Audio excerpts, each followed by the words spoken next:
flowers and the trees till you're up to your knees in love. There's a tree house in the meadow below the mountain peak, the perfect place for lovers when they play hide and seek. There's a covered bridge at Cripple Creek where the horses always stop. Between the tree house and the covered bridge, that's how Mom and Pop are making love in the country where skies are blue. All you'll be dreaming of are the birds and the bees and the flowers and the trees till you're up to your knees in love. There are roses on the trellis and the scent of new mown hay. The clinging vine is jealous on the fence across the way. There's a great big yellow moon above and a breeze to sing a song. Between the roses and the yellow, a fella can't go wrong if he makes love in the country where skies are blue. All you'll be dreaming of are the birds and the bees and the flowers and the trees till you're up to your knees in love.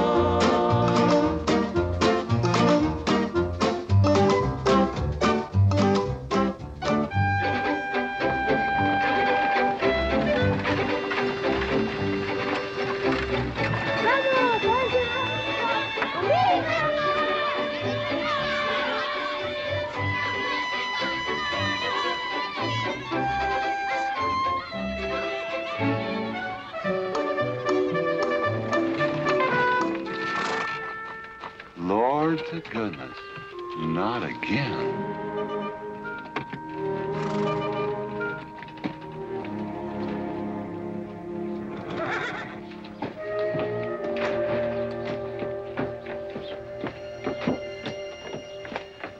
Howdy, Drago. Morning, Curly. Makes 7 times this month he come home swoggles. 6. 7? 6. Once was his birthday. That don't count. Give me my bucket whip. Didn't have anything for breakfast but 2 raw eggs and a mug of honey. No. Curly, Yes, boss. don't say it's a fine morning or I'll shoot you. Get out of here, Bunyan. Good morning. Morning. Carlos, what are you doing up there? I hope I get it this time, Mr. McLintock. My brothers, they got the big hats already.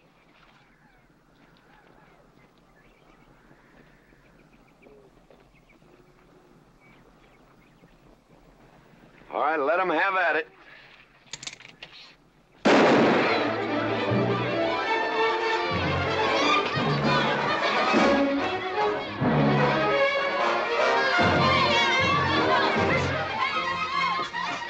Get over it. Did you let me drive? You promised me you would sometime. No, yeah. Boss, you better watch that turn onto the road. You're gonna kill both of us one of these days. Thank you, Mr. Boss.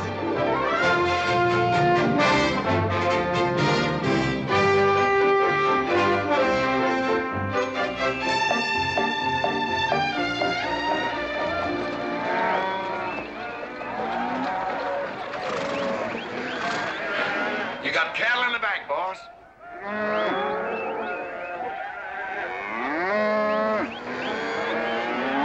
Yeah. Give it up, yeah.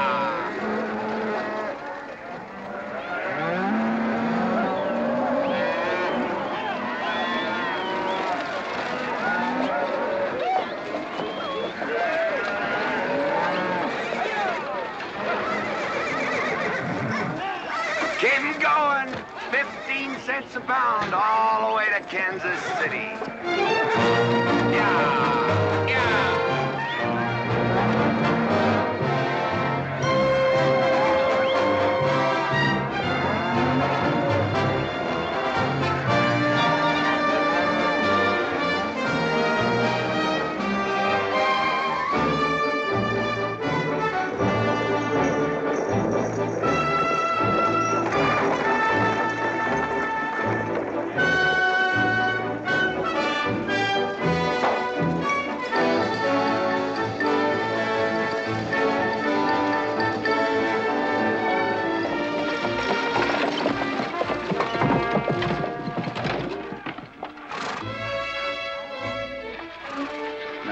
There's one old pensioner I wished you'd pass up.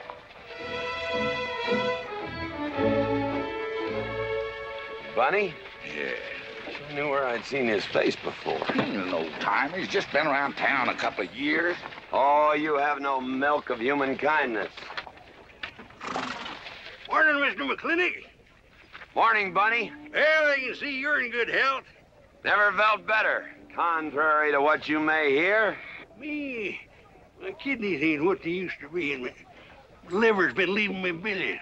Drago?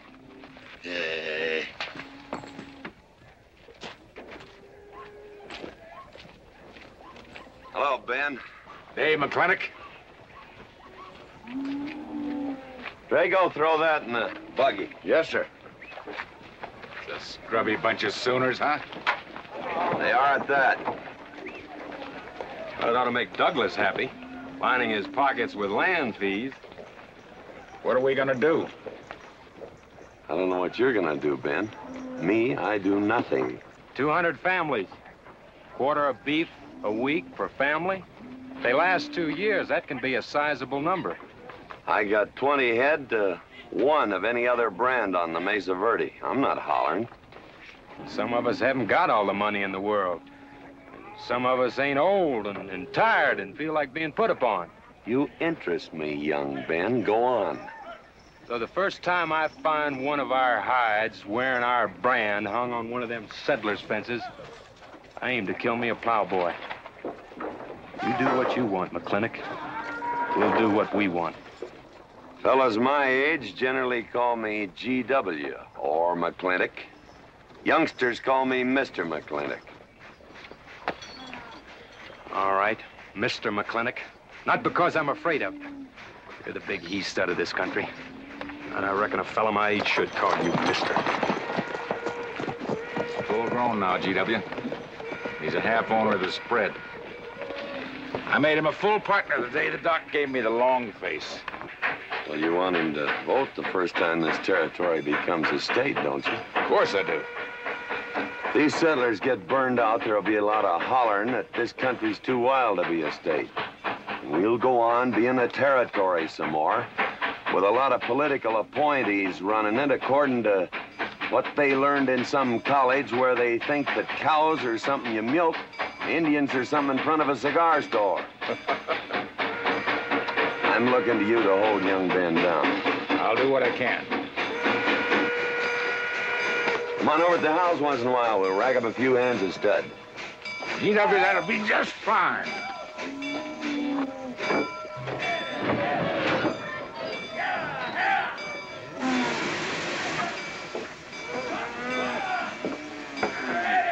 It's a nice morning, ain't it, boss? Everybody's entitled to their own opinion. Like that again, eh? Here's something that'll cheer you up. About 1,000 head. I figure they'll bring about 1,250. They're not as fat as I'd like to ship. They all off the North Range? Yes, sir. Settlers. Every one of them with a plow and a Bible. Not the slightest idea what the range is for. Drago! Drag out that hog leg. Yes, sir. Give me some attention. Yeah! People, people, people, people.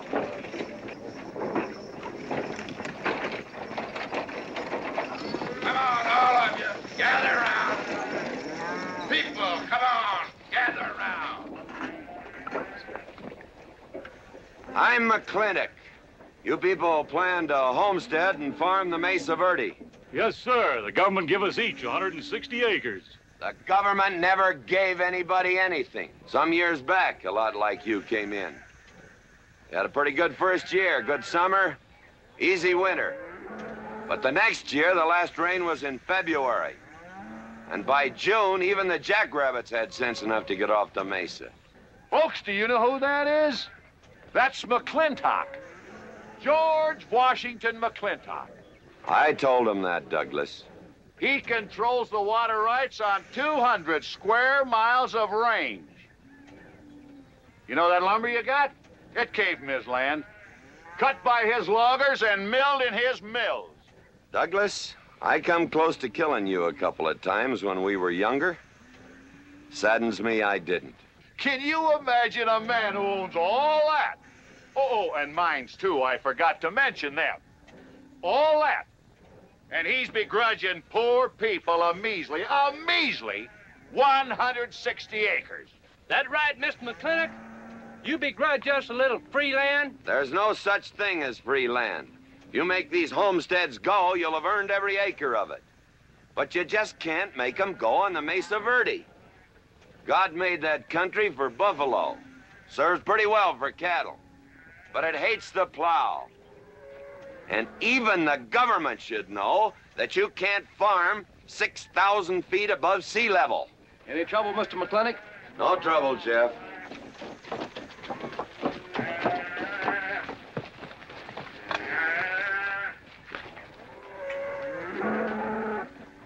How about you, Douglas? Douglas? Just plain Douglas, eh? And you call him Mr. McLintock. Why? Well, Douglas, I guess it's because he earned it.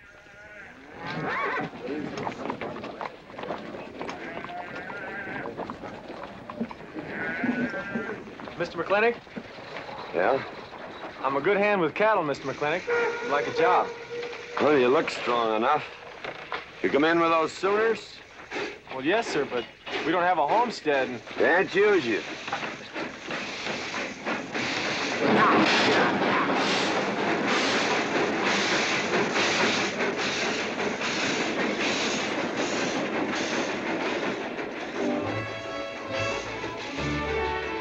Tough life, ain't it, Sonny? Hell, ain't much future in being a farmer around these parts.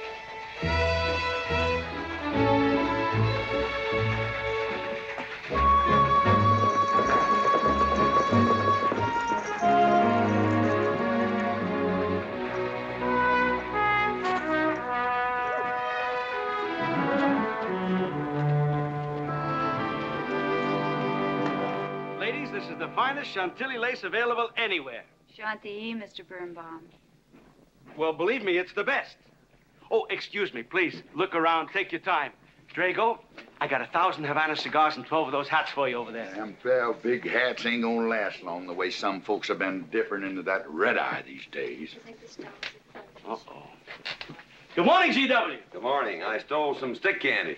Please, help yourself. Come on in. Davy, you can forget about saddling up the horse. Come in here. Problem? Yes. Well, if I were blacks, I'd move Queen's Bishop to King 4. Yeah, you might be right. You know, I was just starting to work this out when the letter came. Letter? It was... What happened? Don't you want me... Morning, Mr. McLintock. Morning, Davy. You being here saved me a trip. Oh, that hat and suit of clothes you picked out for my birthday? Well, instead of this cowboy hat, I'd like to have this one. If it's, all right with you, sir. Well, it's all right with me, Davy. Of course, that looks like the kind of a hat a fella'd wear down Main Street to start a fight. Oh, I don't need a city hat for that. All I have to do is walk down the street and some wiseacre will call me an Indian, and just like that, the fight's on. Davy, the letter, it's for you. And you are an Indian. Yes, I know I'm an Indian.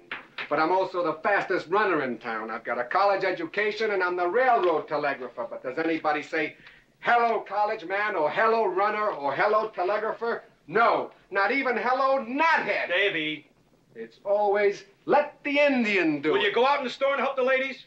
All right. I'm also a bookkeeper, part-time clerk. Always let the Indian do it. A lady brought that out here this morning, asked for it to be taken out to the home ranch for you. Handsome lady, kind of tall with red hair. Called me Mr. Birnbaum, just as if she'd never seen me before, and as if that veil that covered her face would keep me from recognizing her. I thought she was in New York or Europe or someplace. So did I. Jake, you better throw on a couple extra cases of the boss's favorite bourbon. That stuff sure gets used up fast out at our place. Which reminds me, you better start tapering off. Katherine's in town. Katie?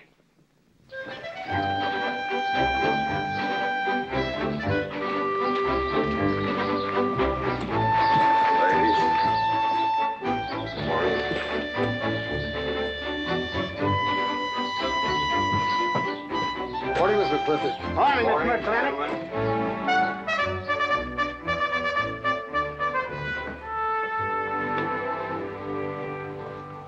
Good morning. Hello, morning, Matt. Darling. Pomeroy, Morning, GW. what are you doing in here? Why aren't you out at the desk? Helping out the bartender. Yeah, I see a busy day. Give me the key to room 17. What? 17, and don't advertise it. Here they come, Mr. McLintock.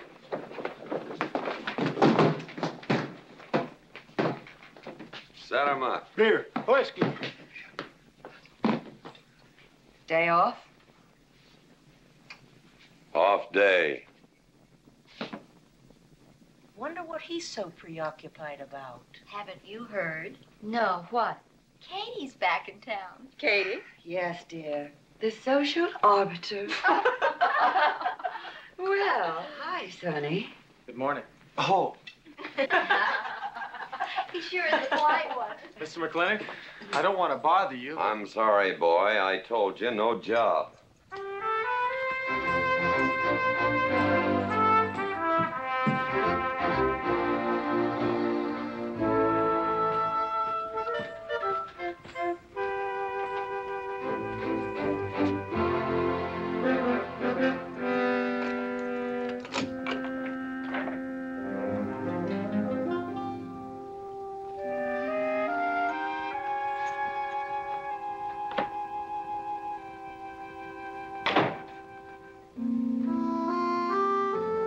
Katherine?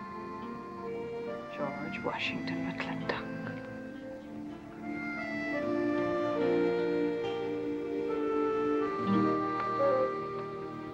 I thought you'd want this.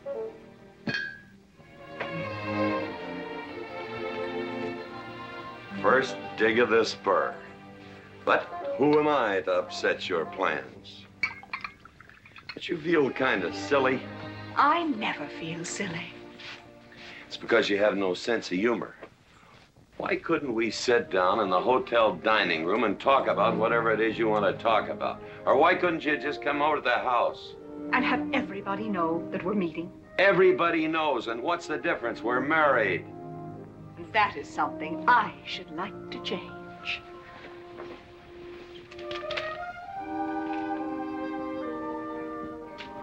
You know the answer, Katie. That isn't why you sent for me. Let's get to the rat killing. Oh, that's just the kind of remark that's always endeared you to me. Let us open the discussion. Very well. Our daughter is coming home in a few days. Rather, she's coming here. It was just a slip of the tongue that made me refer to this ugly hamlet as home. Our daughter. Is it so hard to say her name? It's Becky. Rebecca. I hate that name. Anyway, she's coming home. And I hope to persuade you to let her live with me. Part of the time in the capital, part of the time in New York, and, of course, Newport during the season. You're whistling in the wind, Katie. If she stays here, she'll become just as crude and as vulgar as all of this country. And if she goes your way, she'll be all show and no stay. Oh.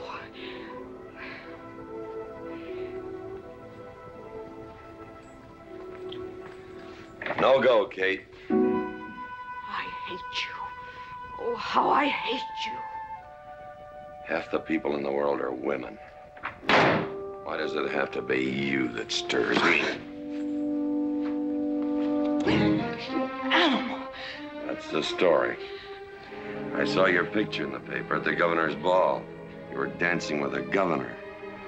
At least he's a gentleman. I doubt that. You have to be a man first before you're a gentleman. He misses on both counts.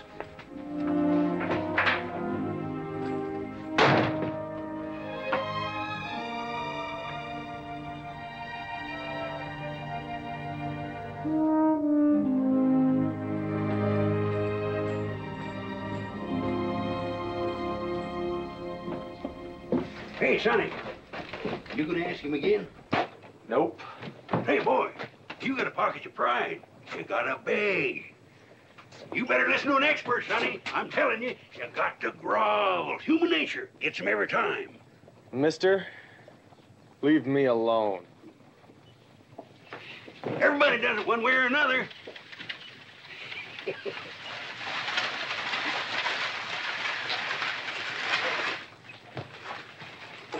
About that job, Mr. McLintock. I already told you, son, I've got no need for farmers or use for them. Just 1 minute, Mr. McLintock. My father died last month. That's how come we lost our homestead. I've got a mother and a little sister to feed. I need that job badly. What's your name? Devlin Warren.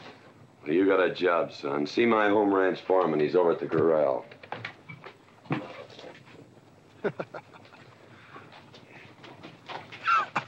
Step down off of that carriage, mister.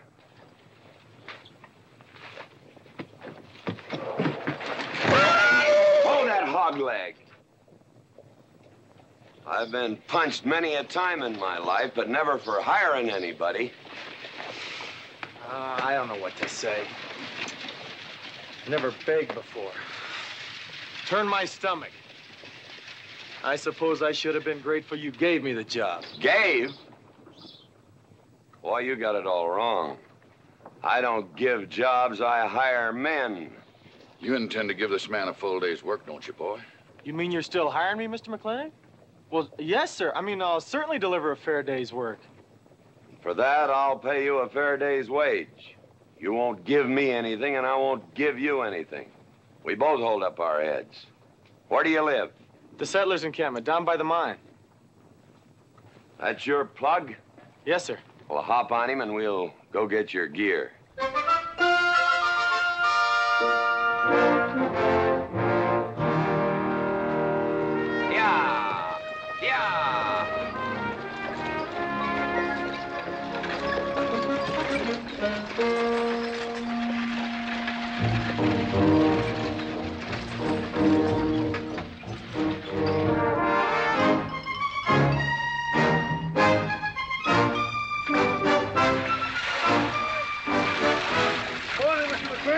Morning, Mr. Poor Boy.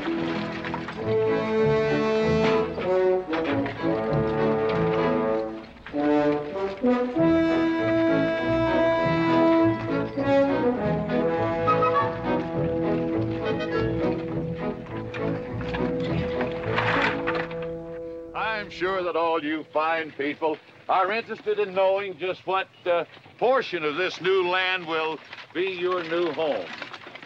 Oh, Jones and McAllister, since you've been more or less the leaders of our group, I'd like to have you come up and check the exact location.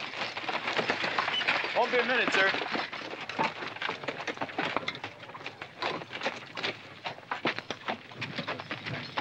Go after that boy and give him $30. Tell him McLintock pays these riders a month in advance. From the looks of things, they could sure use it, too. Oh, Mom? It's Mr. Drago. More. Well, and what do we owe this visit from the cattle baron? I've got a touch of hangover, bureaucrat. Don't push me. Oh, backman!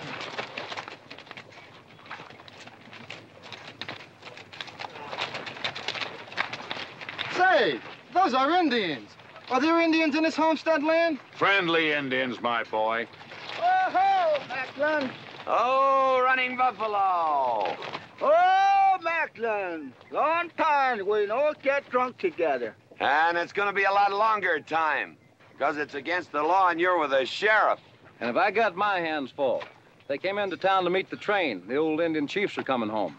I heard they'd been pardoned. They don't know when it's arriving, this week, next week, or next month. So in the meantime, I've got to do something with them. Could I cut out a couple of head of your steers to feed them? Otherwise, some of these settlers' milk cows are going to disappear. That's right, Macklin. Cut out whatever you need. Sheriff, are you going to camp these savages with all these settlers? You're asking for trouble. Mr. Douglas, I already have plenty of trouble. Please stay off my back. Running Buffalo, bring your people over to the clay slide. Go. Hello, Mr. Macklin. Tiny Mouse, it's nice to see you. You wouldn't believe it now, but 20 years ago, she was a mighty handsome maid. 20 years ago, you thought so too, Mr. Douglas.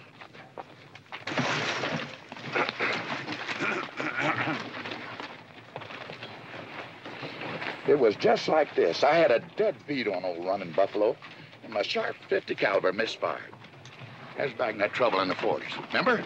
I remember. Hey, you want to tell you something come directly from heaven? No.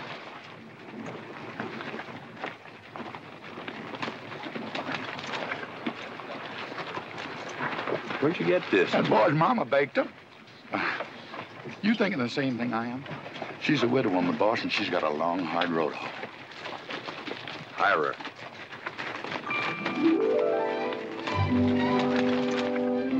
I always said you had a heap of sense. Mr. McLintock, this is my mother. Your mother? And my sister.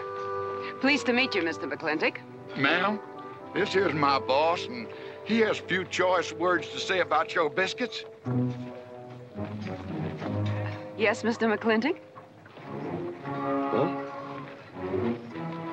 They're great.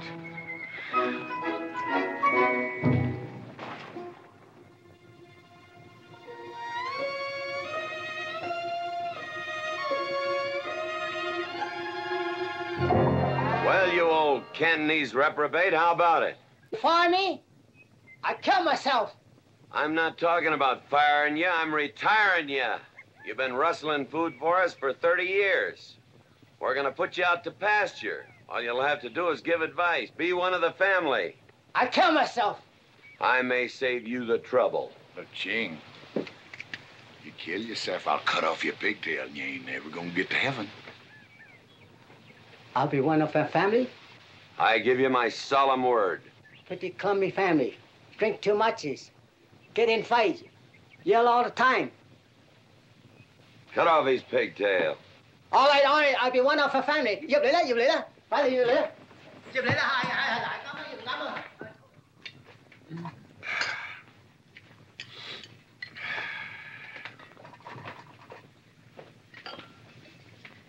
I hope everything is satisfactory. This is such a big house, it'll take me a while to get used to things. Now, please don't hesitate to tell me if anything is wrong. No bird's nest soup.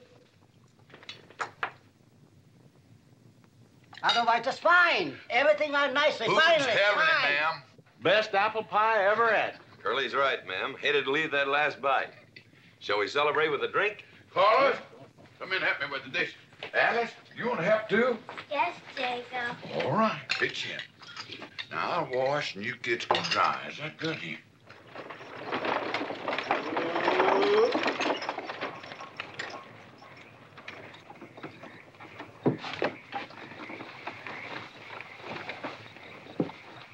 Don't seem possible one woman could use all them clothes. You keep a civil tongue in your unprepossessing face. Yes, ma'am. And unload my baggage, please. Yes, ma'am. By the way, what does that word unprepossessing mean?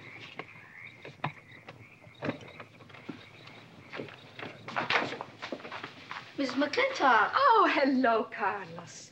Run and help the driver with my luggage. I couldn't trust anyone else in this house to do anything correctly. Luggage? Give him a hand, Curly.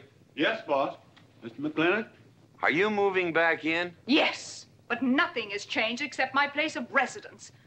And I'd be willing to put up with savages rather than be denied the company of my daughter. And I'm proving that by moving in here. Mr. McLintock, since it's my first day, would you excuse me if I, Go ahead. Oh, Katherine, this is Dev Warren. He joined the outfit today. Please, ma'am. Thank you. Well, how refreshing. A polite young man here. Where did he come from? He's a farmer. A farmer? Well, I'll be doggone. Kate, welcome home. What on earth are you doing in that idiotic-looking outfit? And don't you dare call me Kate. That's my butling suit. I'm butling for the boss. And I'm sorry, Katherine. That Kate kind of slipped out from the times I remembered you as being nice people. Oh. Are you going to stand there with that stupid look on your face while the hired help insults your wife? He's just ignorant. He doesn't know any better than to tell the truth. And I can't help this stupid look. I started acquiring it as you gained in social prominence. Mrs. McLintock, where do you want I should What? Put him in the master bedroom. Yes. But move Mr. McLintock's things into another room. Oh, the one back of the stairs would be best so that he can't wake up the entire household when he comes home every night. Just before daybreak. Yes, ma'am. Oh, excuse me. Here's your cigars, Mr. McLintock. I am Mrs. McLintock. Katherine, this is the cook. This is the lady does the cooking for us. Mrs. Warren, Mrs. McLintock. How do you do? Very pleased to meet you, Mrs. McLintock. Very pleased. Likewise. You see, I just came to work here today, and I guess I jumped to the conclusion that this was a bachelor's household. It is, and then again it isn't. I will explain so everything will be quite clear, Mrs. Wallace. Mrs. Warren. Mrs. Warren, it has been a bachelor's household for quite some time. And it will be again, just as soon as I am out of here, which will be as quickly as I can make arrangements to take my daughter back east with me. You see, she's coming home from school in a few days, and then we'll be off together, and you can return to conducting yourself as you consider proper in a bachelor's household. Katie! Shut up! Until then, I am mistress in this house, and I will give the orders. I want my breakfast served in bed. Let her. Ain't you gonna say nothing, boss? Breakfast in bed. No. 1 poached egg, tea, toast. Oh, GW. As soon as my things are put away, I want to talk to you about Rebecca. Yes, Mrs. McLintock. Indeed, Mrs. McLintock. Of course, Mrs. McLintock. The toast, lightly browned and unbuttered. Of course, ma'am. Wait a minute now, boss. Where do you think you're going? I just remembered I got a date. But she said she wanted to have a talk with you. I heard.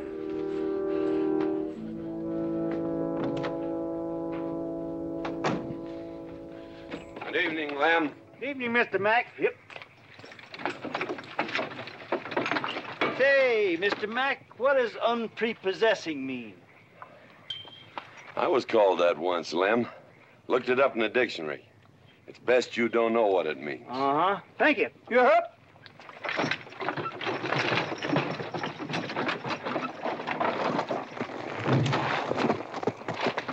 Hey!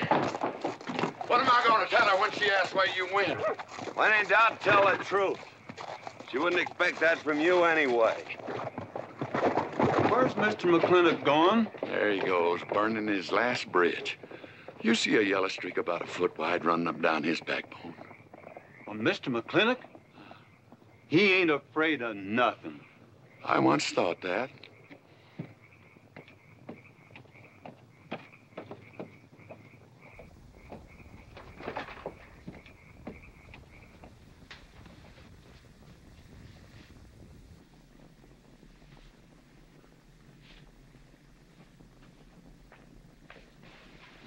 Drago?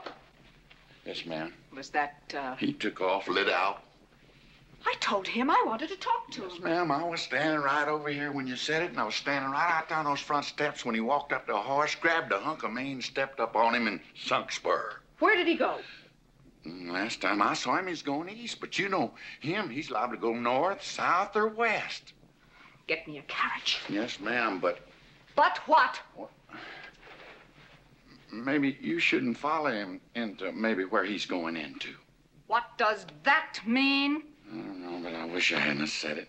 I'll just get the carriage. Yes, ma'am. What happened? Get the Bruce. Baruch? Hitch it up. She wants to go to town. But Mr. McLintock never said anything to me about it. Look, young fella, I'm the ramrod around this place, and you better start giving me a yes, sir. You're gonna get the roof of this house pulled down on your head. Yes, sir.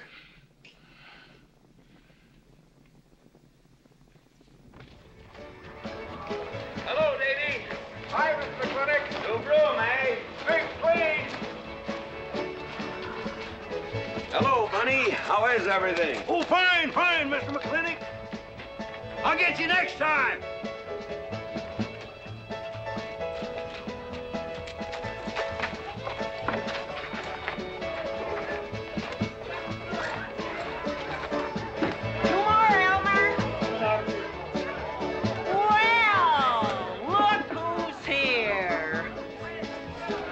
B-Mac.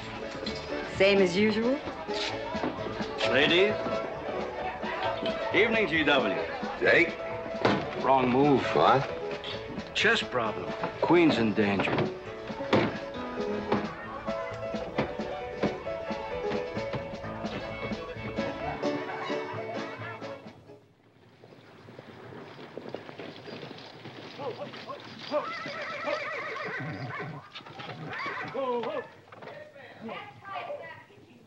I suppose you can do that.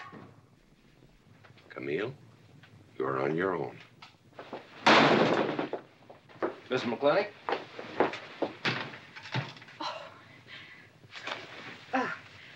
I'm Camille. Camille Reedbottom. I'm learning the game of chess. Thought it would give me something to pass the time. See, I have nothing to do all day long, and I just remembered something.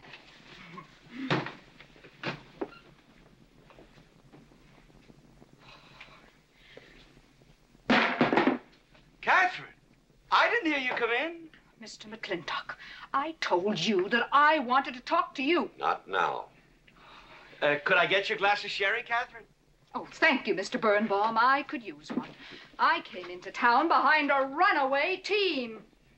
Drago never could handle horses. It was that young man whose mother pretends to be your cook. Katherine, your wine. Oh, thank you, Mr. Birnbaum.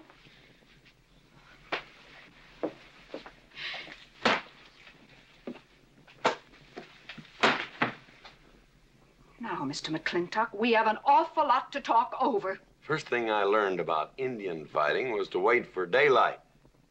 What has our conversation got to do with Indian fighting? Indian fighting is good experience for our kind of conversations. Oh. It'll wait, Katherine. Evening, Sheriff. Mr. McLintock, we had quite a ride out here. Oh, I finally got that team settled down. It's your move. No, it's your move. I just castled. Oh. Now, look here. You're not going to sit here all night long and play chess when the matter of our daughter remains unsettled. I am going to remain here and play chess, and the matter of our daughter is settled. She stays. Oh, such stubbornness. Katherine, your hair. Oh, it is a mess after that awful ride. No. It's just that I haven't seen you for a long time. And it seems to me the last time I saw you, your hair was a little darker, no?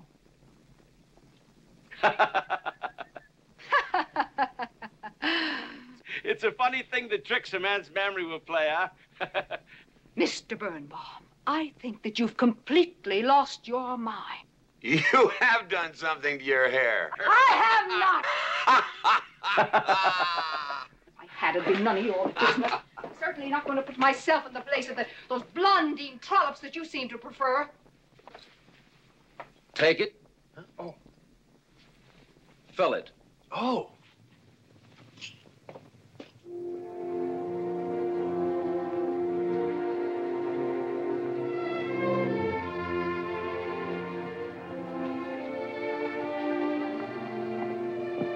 Morning.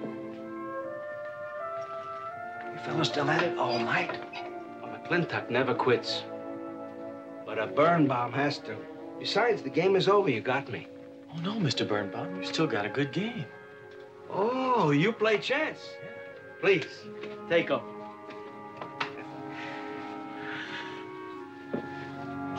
Pretty good. Fair.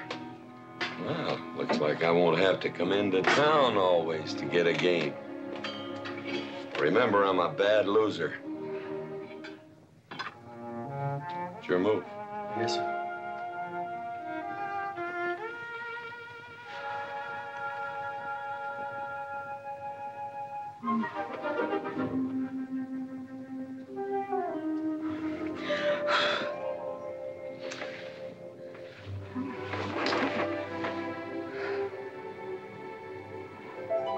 Good morning.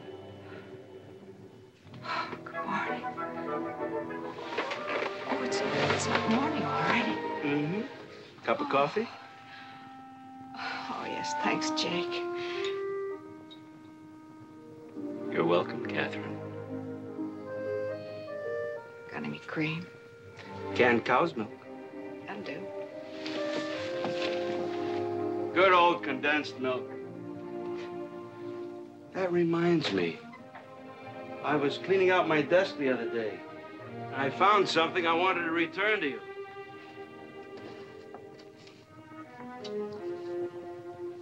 Here it is.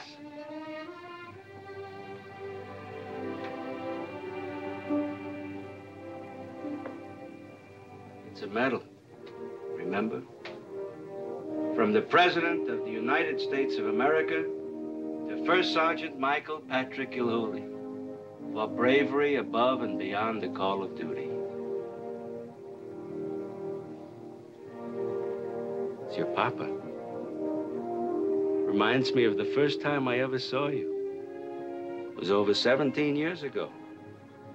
You walked into my store, not much bigger than the bundle you were carrying. And in the bundle was the most beautiful baby I ever saw. And was she hungry? You walked all the way from Superstition Creek just to trade me that medal for a case of canned milk. GW was off somewhere as usual, fighting Indians. Sheriff! Sheriff Lord! Well, have you seen the sheriff? Kind of early for him. To try his house?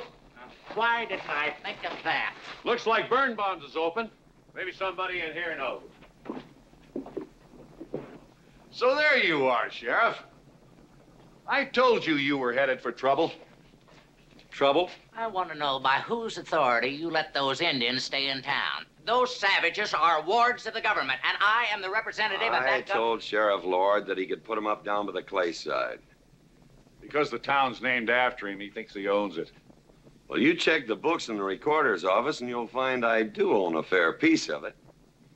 Agard, if you knew anything about Indians, you'd know that they're doing their level best to put up with our so-called benevolent patronage, in spite of the nincompoops that have been put in charge of it.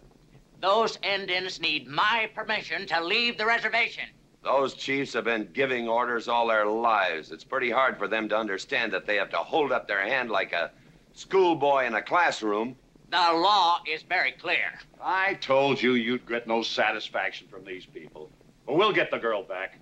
Girl? The girl the Indians kidnapped. But don't worry. I armed the settlers and set them to rounding up those red devils. What is this about a girl? Millie Jones, one of the settlers' daughters. The Indians kidnapped her. That's ridiculous. And you turned loose a lot of farmers with shotguns? I certainly did. You're insane. Let's go, Sheriff. Mr. Douglas. Oh, Miss McLintock. Much as I hate to agree with GW about anything, you haven't changed a bit. You're still an hysterical fool.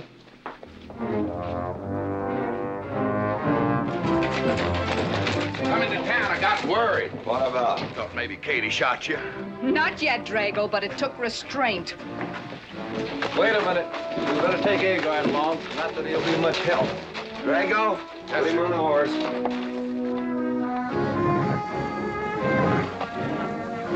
Just a minute. Well, I'll drive. Yes, ma'am. Agard, what are you doing? Agard, this is serious. Stay with him, Agard. Stay with him. Agard, will you stop showing off and getting this buggy? Mercy. Mercy. That horse is a little green.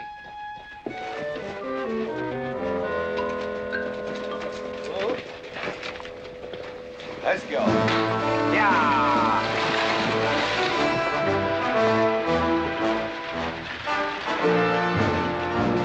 Just where do you think you're going? Don't use that range, boss. Tone of voice with me.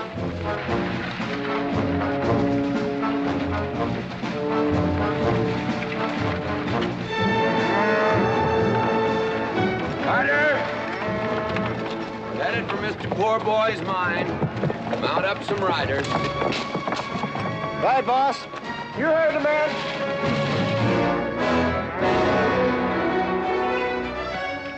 I don't like it, Mr. McLintock. I don't like it one bit. What don't you like? They're planning to hang an Indian.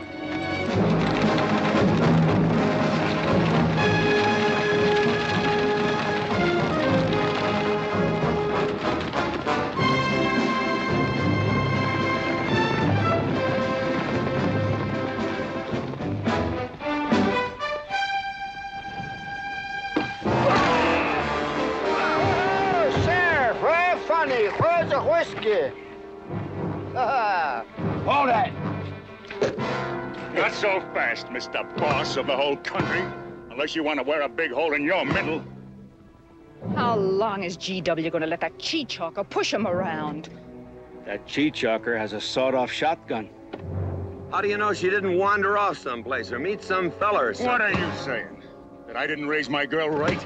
That she'd wander off all night with some man? There's a lot of things I'm not saying to you, mister. Well, you got a sawed-off shotgun in my middle. But how do you know this Indian had anything to do with it? She's gone, ain't she? She's gone. Pa! Pa! I'm over here! Pa! Been looking for me, Pa? Where you been, gal? Young Ben took me for a sunrise ride, and the horse wandered away. You come down over there. But, Pa! She's telling the truth, Mr. McLintock. We wasn't doing nothing. Well, that's not important right now.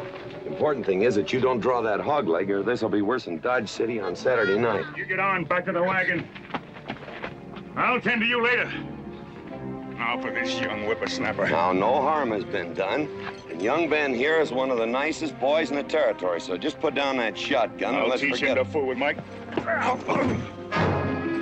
Now, we'll all calm down. Boss, he's just a little excited. I know. I'm going to use good judgment. I haven't lost my temper in 40 years. But, Pilgrim, you caused a lot of trouble this morning. Might have got somebody killed. And somebody ought to belt you in the mouth. But I won't. I won't. The hell I won't.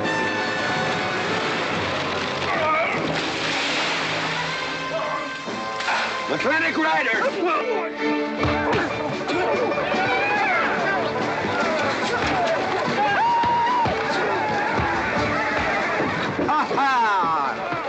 Oh, Markland!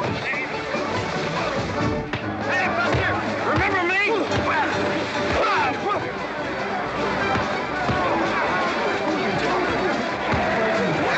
Hello, sir. Nice party.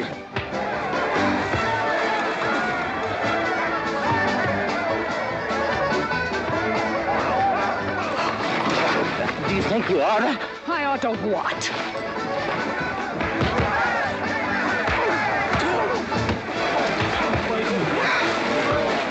Why, you...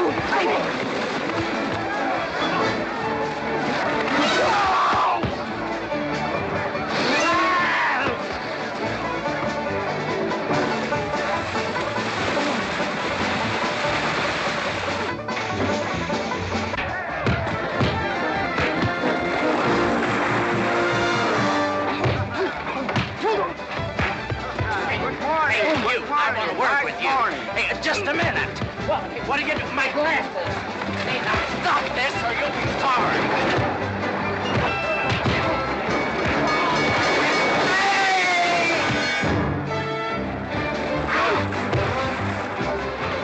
Stay out of this, Jake. It's everybody's war.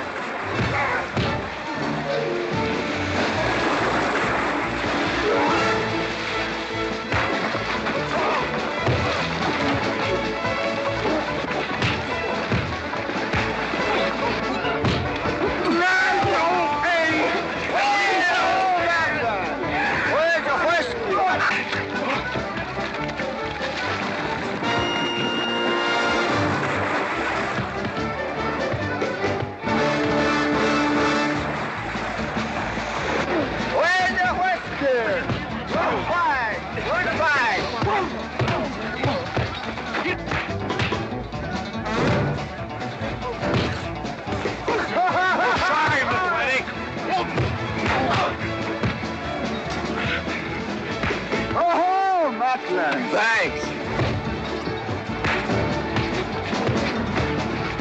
Ha-ha! It's very funny. Yeah, very funny.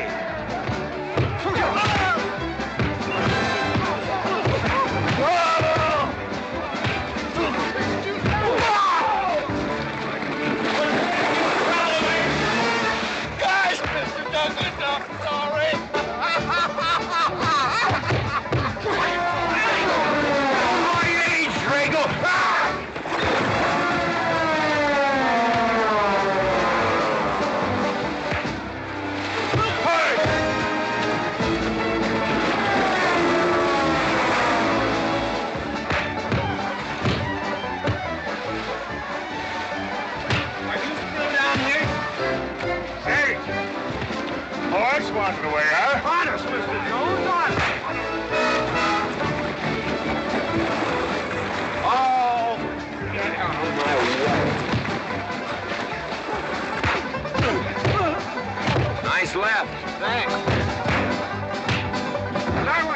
college. For this, you don't need college.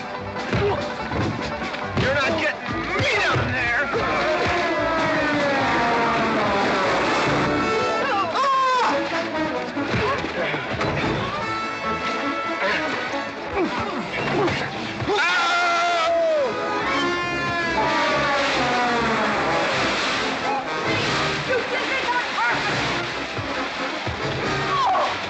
McLintock, you big...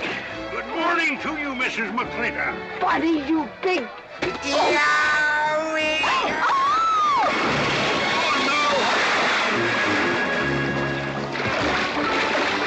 G.W. McLintock, you big bacon clumsy! Well, it's pretty hard to control yourself.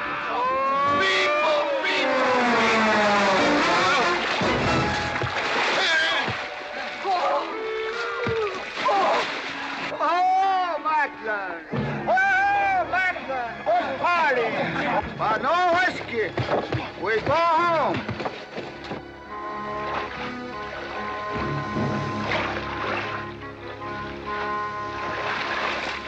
You and your friends. Well, we at least saved your half. Oh.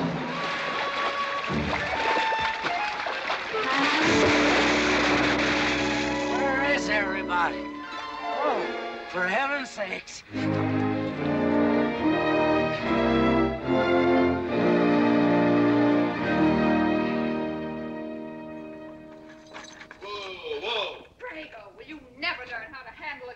Yes, ma'am, I'll sure try. I'll tell you that now. Try me family. You want to lose your pigtail? I lose face. Lousy lot of tips. You want to lose more than that. Kate, Yes? we could be a big help to one another. Like what, may I ask? Well, we could wash the mud off of each other. We used to have quite good times doing that sort of thing. There are a lot of things we used to do. Good night, Mr. McLintock.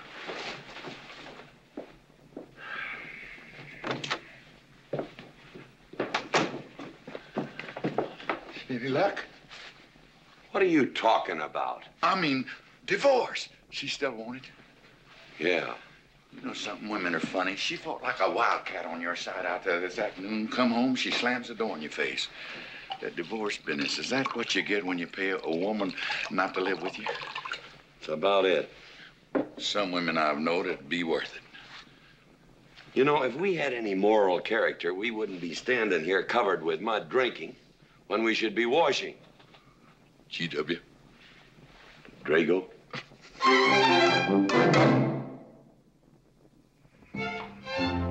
Miss Warren, these biscuits. Oh, thank you, Drago.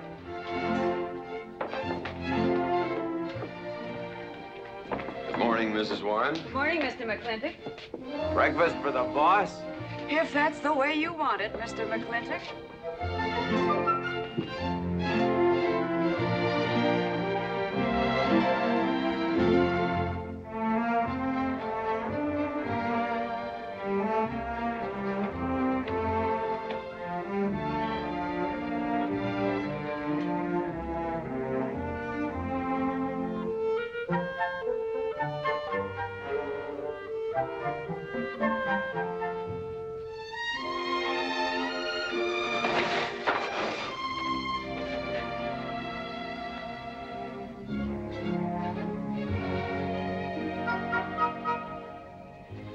One poached egg, tea, toast, lightly browned, and Why, Mrs. McLintock, you have a black eye. I do.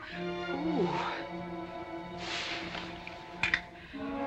Oh, and Becky's coming home today. And that's not all. There's a little something we'd better get settled. There are no men listening now, so we can be ourselves. Oh, sure, I let you get away with all that guff the other night. But now that we're alone... When I want the opinion of the hired help, I'll ask for it.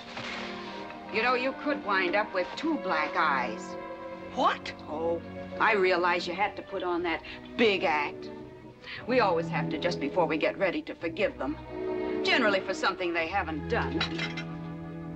But you and I both know that's just to keep them from getting the idea they run things. McLintock give you that black eye?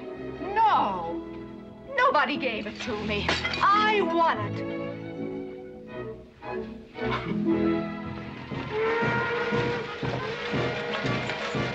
Morning, Davy.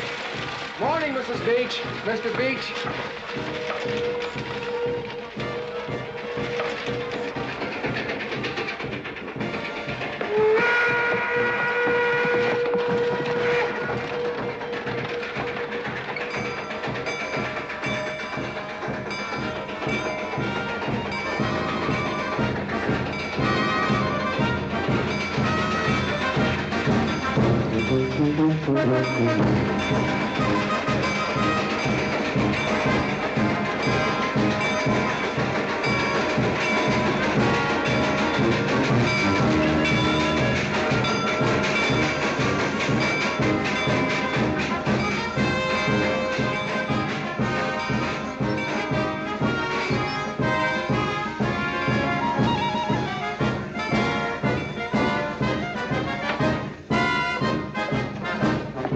Why, Miss Becky, welcome home.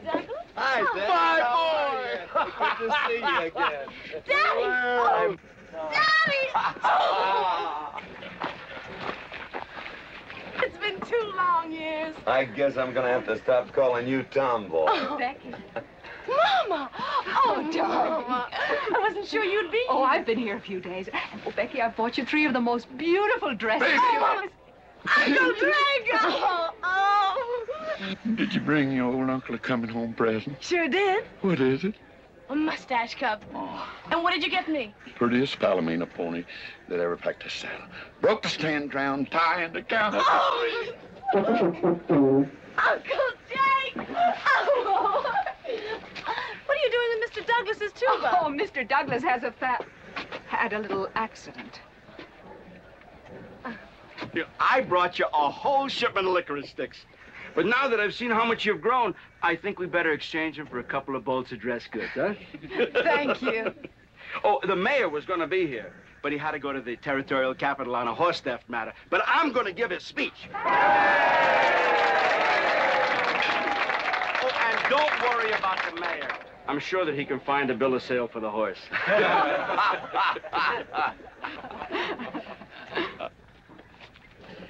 Ladies and gentlemen, we are here to welcome the fairest... What am I doing? We are here to welcome back the prettiest girl that was ever born in McLintock, or in any part of the territory.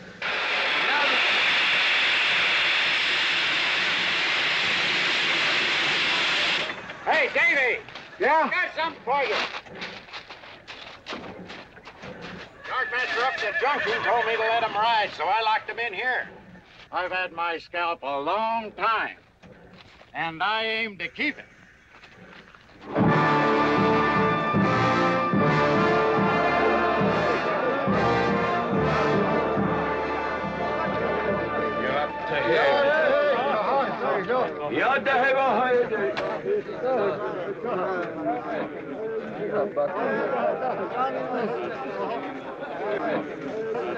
And now she's come back to us. Gone are the pigtails, but the freckles are still on the prettiest face that was ever born in McLintock.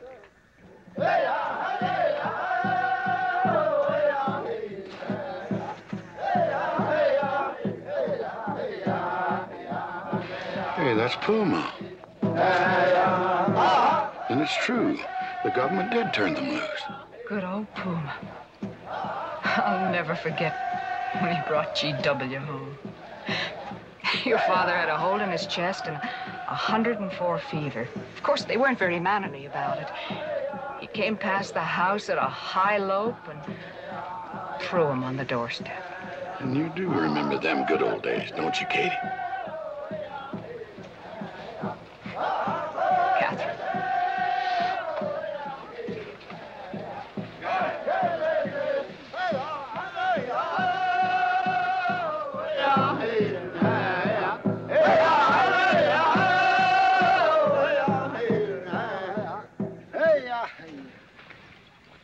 Yatta hey, my friends. Yatta hey. Puma, honored enemy. Does Big McLintock forget? Also blood brother. No, I'll never forget that. All wound. Does it hurt still? I feel it when it comes on to rain. An inch higher and I wouldn't have had to worry. Our Big McLintock, that was remembered fire. We return with news. Our people have more trouble. You see, I learned good English now, Big McLintock. Learned in white man's jail. But we would have you talk our cause at government hearing. I understand that Governor Humphreys is going to preside at that meeting. Yes, Puma, I'll translate your wishes. Mr. McLintock, could I impose upon you to use your Comanche to tell these Puma chiefs... is chief of the Comanches, and he speaks English very well. Oh, well, your people will have to follow my instructions to the letter. It is the law of the land... Well, now, just a minute.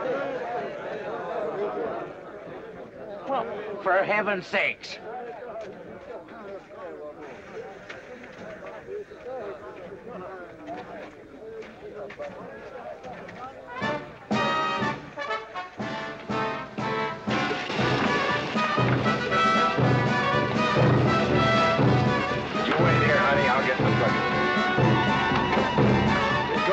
Party? Surely. Will I see you there, Beth? Of course, Davy, and you can have the first name. Sis? Don't want any sister of mine talking to strangers. Davy's not a stranger. He clerks in Birnbaum. He's an Indian.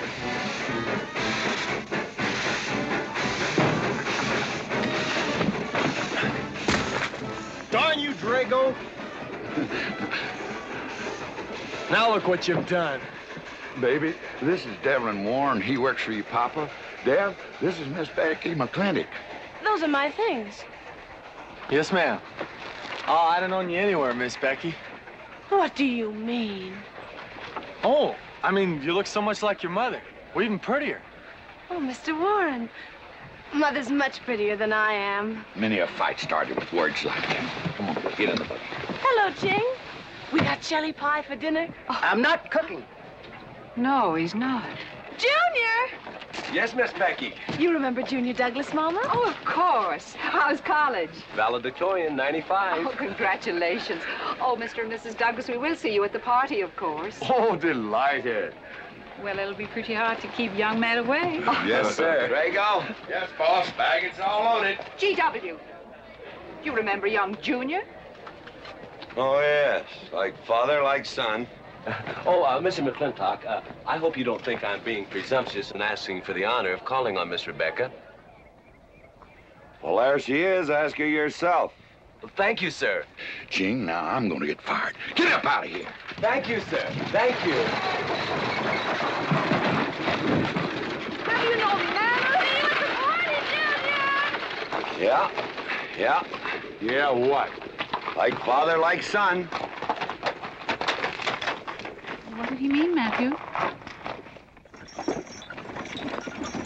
Come on, Ching. Grab a root and growl. Well,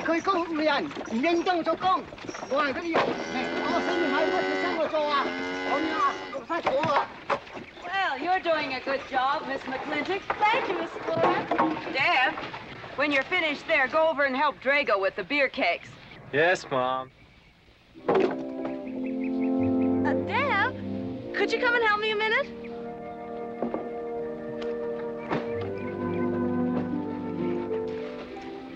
I certainly was surprised to hear you went to college. Why? I don't know. Junior says Purdue's a good college for a backwater place like Indiana. Well, he did indeed. Oh, could you do this? I can't reach it.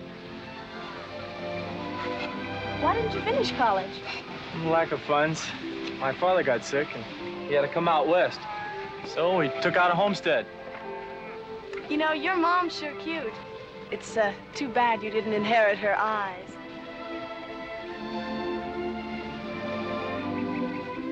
Well, you'd been lucky if you'd inherited a few things from your father. Oh, really?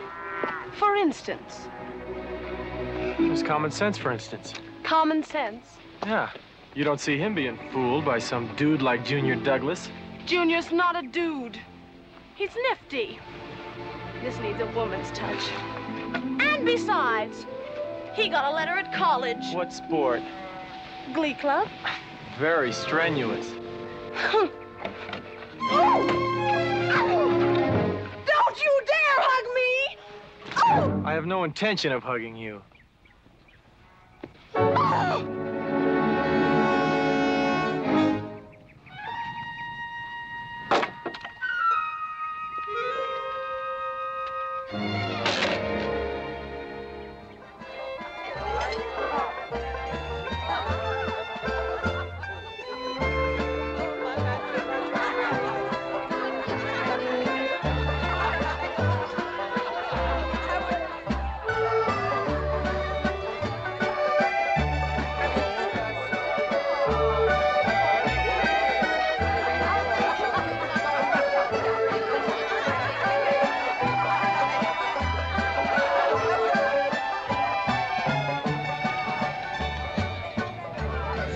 Ladies all look lovely, Katherine.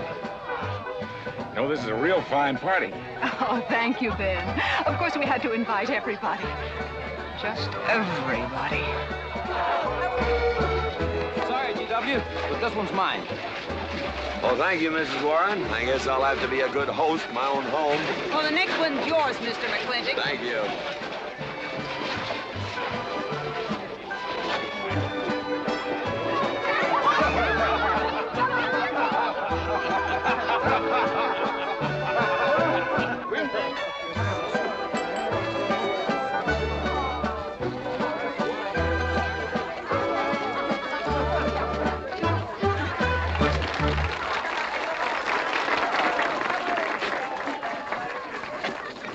Drago, go and do what I told you to do.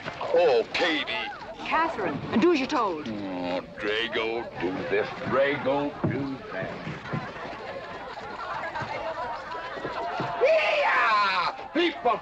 People! This Douglas feller. Drago! Yes, ma'am. Matt Douglas, Jr. is going to bring you folks some of the latest terpsichorean dance steps, brand new, brought by him directly from New York City. All right, Mr. Fiddler.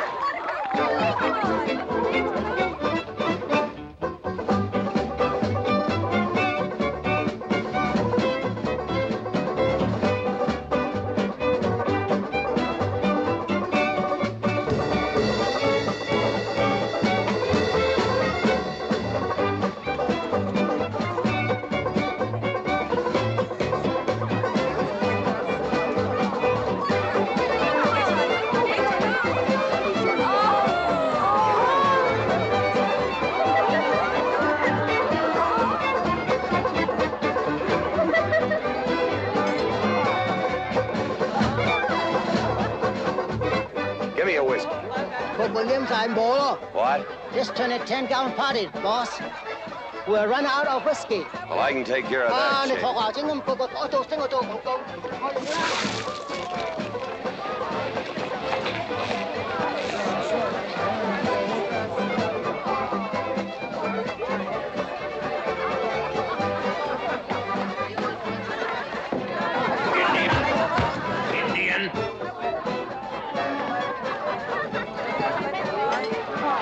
You still got any ideas about asking my sister to dance? Get up and we can do this all over again. Yes! That's enough. You fought it. It's all over. Quit butting in, Birnbaum. He's a hard man, not your son. Look, you fought him fair and square. I don't think it was so fair and square. Well, you want to take up where he left off? If I did, you wouldn't find it so easy. Look, now we've had enough of this. Well, when are you gonna quit walking away? Just as soon as we're out of sight of the party. The lesson I learned back home, don't fight in front of women. Well, we're out of sight now. So we are.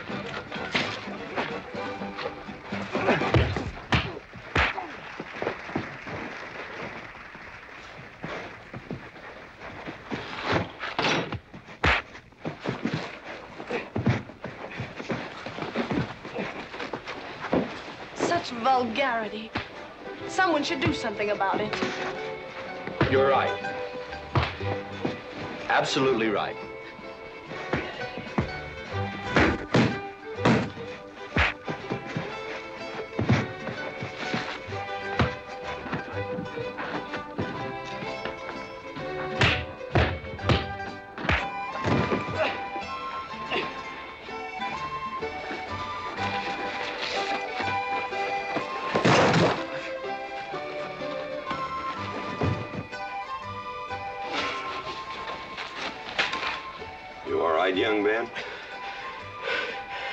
right, Mr. McLintock.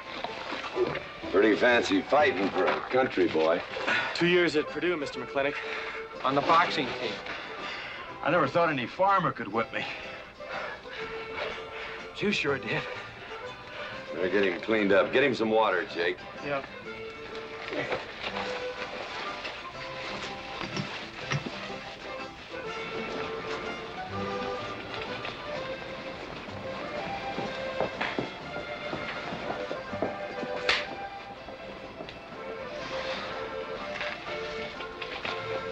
Get yourself cleaned up.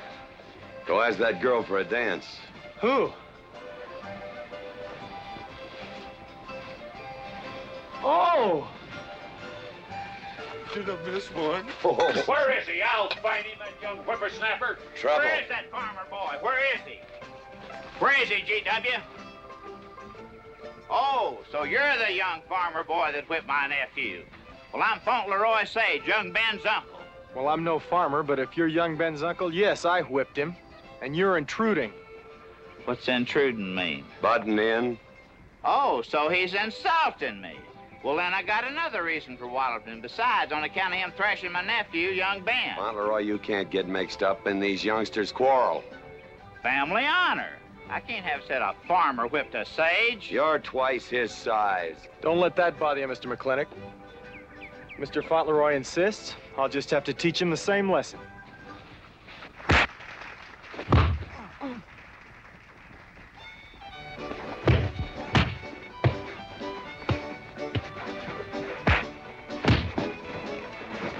Say!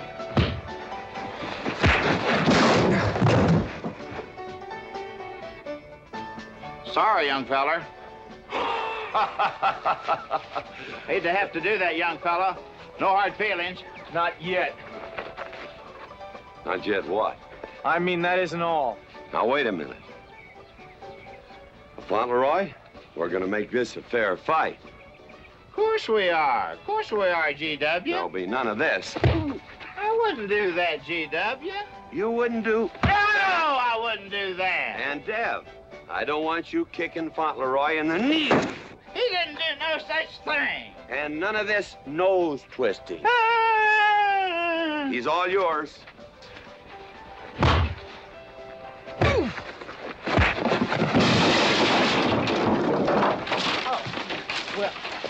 Well, where are my glasses? You all right, young feller? Ouch! I'm all right. This Indian agent will stop stepping all over me. I beg your pardon. G.W., you're just funning me. But I want you to know that boy fought me a fair fight. Well, I'm glad to hear that, Fauntleroy. Here's my uncle. Fauntleroy, what have you been doing? I hope my uncle didn't bother anybody. No bother. I think we'd better join the ladies before they get curious. Drago. Fauntleroy, let's line them all up for a do-si-do. Jake, you think tincture of arnica would help? Could be. Used to help you. Gentlemen, to the medicine cabinet.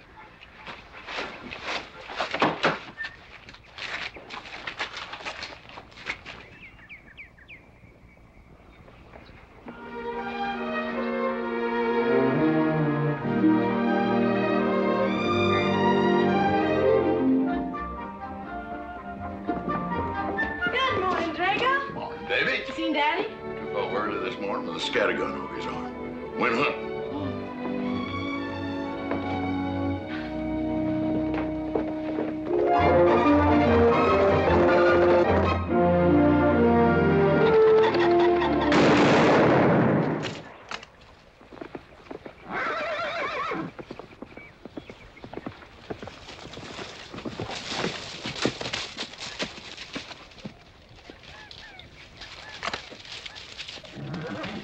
Morning, Daddy. Good afternoon. I'll get you out so early. There's something I have to get straight in my mind. Yeah? What? Mama.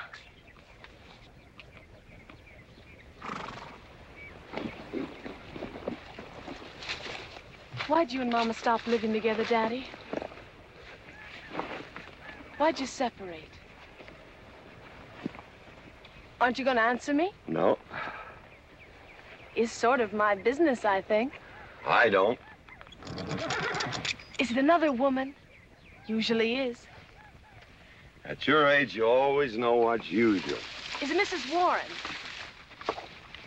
Becky, I don't want to start laying the law down your first day back home. But I'll have no more such talk. First time I ever saw Mrs. Warren was last week. She has a job here at which she's very good. And I hope you'll have the good manners to not pry into other people's business. Your mother's and mine. Pretty good shot, Daddy. Oh, I can understand your trouble. Mama's often so, well, so petulant. Petulant? You learned a lot of words back east, Becky. Wish to God they'd have taught you some meanings. You were only about 6 months old when your mother stayed alone with you in a sod hut under 8 foot of snow, while I moved the herd 300 miles south to try and save it. Saved about half of it. You were a little more than a year old at the time of the great Comanche raids. We stood off 500 Plains Indians for 9 days. Petulant, Becky? I think you better go on home. See that Ching gets those birds.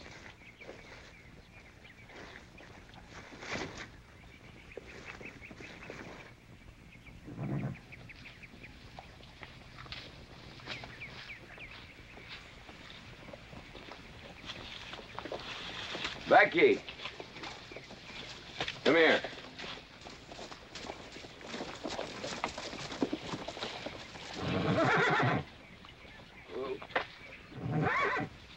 There's something I ought to tell you. I guess now's as good a time as any.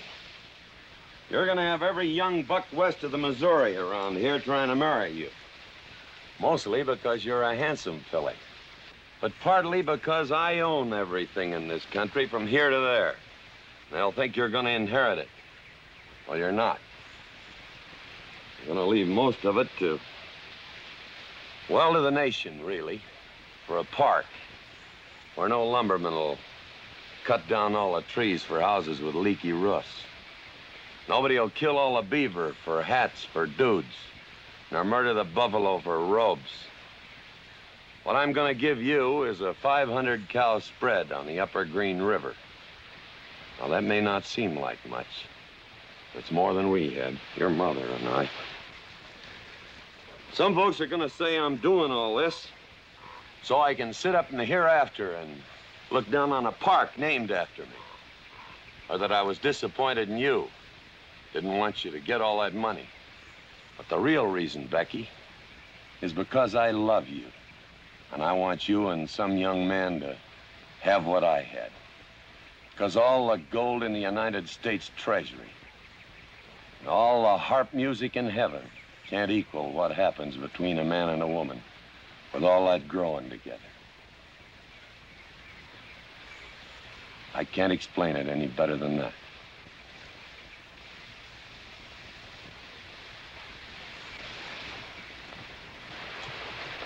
All right, Daddy.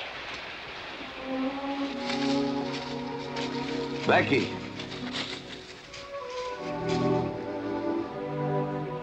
When you're as old as I am, you'll thank me for this.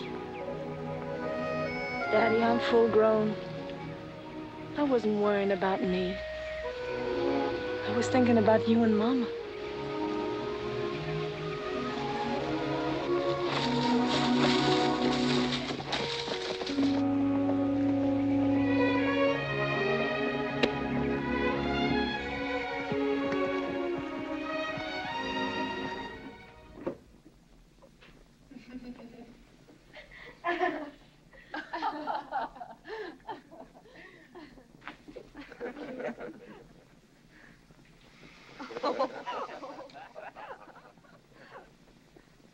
Oh.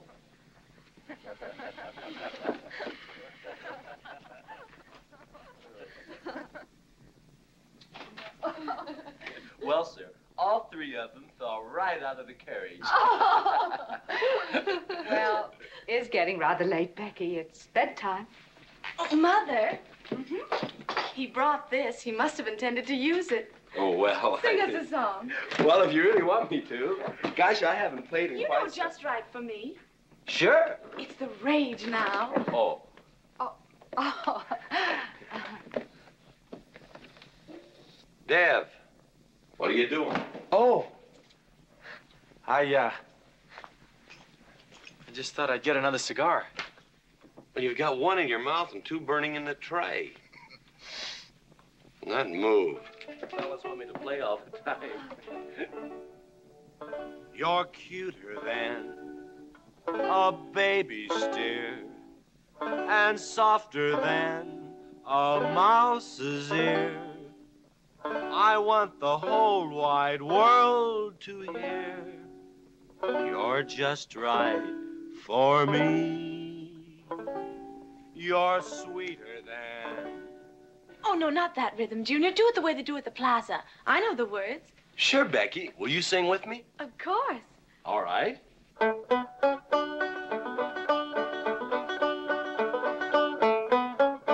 love a man who's witty and smart and clever. It's your move. Oh. Oh, Deb, you're playing like an amateur. Let's call it an evening. I'd like to know where your mind is tonight. You're sweeter than the early spring or bluebells when they start to Pretty good. You Voice like her father. feel like a king. You're just right for me. Sweeter than honey, finer than wine. I'm sure they found you on that honeysuckle vine. I would melt in your embrace. You disappear without a trace. To die like this is no disgrace. This is the time. This is the place for you. Just right for me.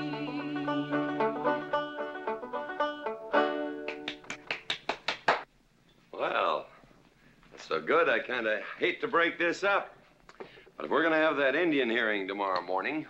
Sir, about our conversation earlier this evening, I believe I'd better apologize. Yeah?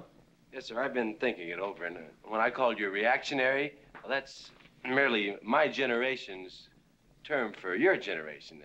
Nothing personal, sir. Oh, really? Well, good night, sir. Good night, Miss McLintock. Good night, and do come again. Good night, Drago. Night.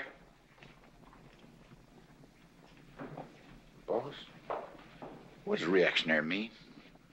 Me, I guess. He says that anyone that wanted to sell at a profit was a reactionary. Was we reactionaries back in them days when you was selling beef cattle for 6 cents a pound on the hoof? Well, no use arguing with him. College boy.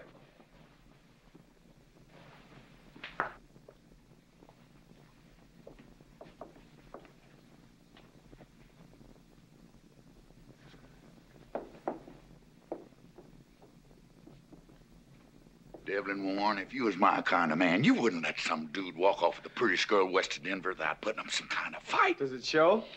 Well, what can I do? I'm just one of her father's employees. I'm just a hired hand around here. Every so often, Dev, you spill the strangest ideas. Everybody works for somebody. Me, I work for everybody in these United States that steps into a butcher's shop for a T-bone steak. And you work for me. There's not much difference. Daddy, the most terrible thing just happened. Junior's horse ran away. The one he rented at the livery stable. Tied up a rented horse by the reins. He's probably back in the stall by now. I think we can get Junior something that he can ride. What I'd rather do, Daddy, is drive Junior home in our barouche. It's a lovely evening, and I'm sure Uncle Drago wouldn't mind driving. I would, and I got the kind of manners don't keep me from saying so, just to be polite. I'll drive him home, Mr. McLintock. And you don't have to come, Miss Becky. I'll see that he gets home safely. I can take care of myself. You got yourself a foot, didn't you? Dev, get the carriage. Drago? I'm going with them. Now you got me wrangling dudes.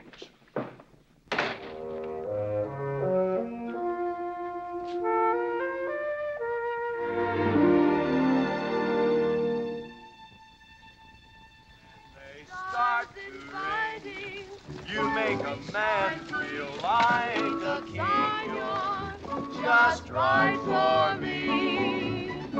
Miss Becky, somebody better help me watch the road. You know, I'm new around here. Might take the wrong turnoff.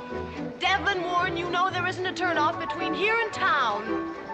You disappear without a trace. To die like this is no disgrace. This is time. This is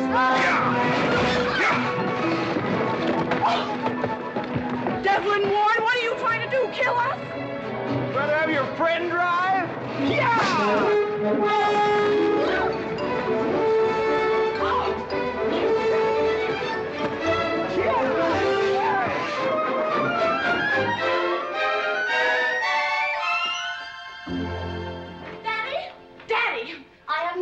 Humiliated in my entire life. I said what I said, and I'll stand by it to the death. Shoot him, Daddy. Shoot him at once. Why? My honor is at stake. Well, now, Your Honor. Absolutely. He impugned my honor. Impugned? What does that mean?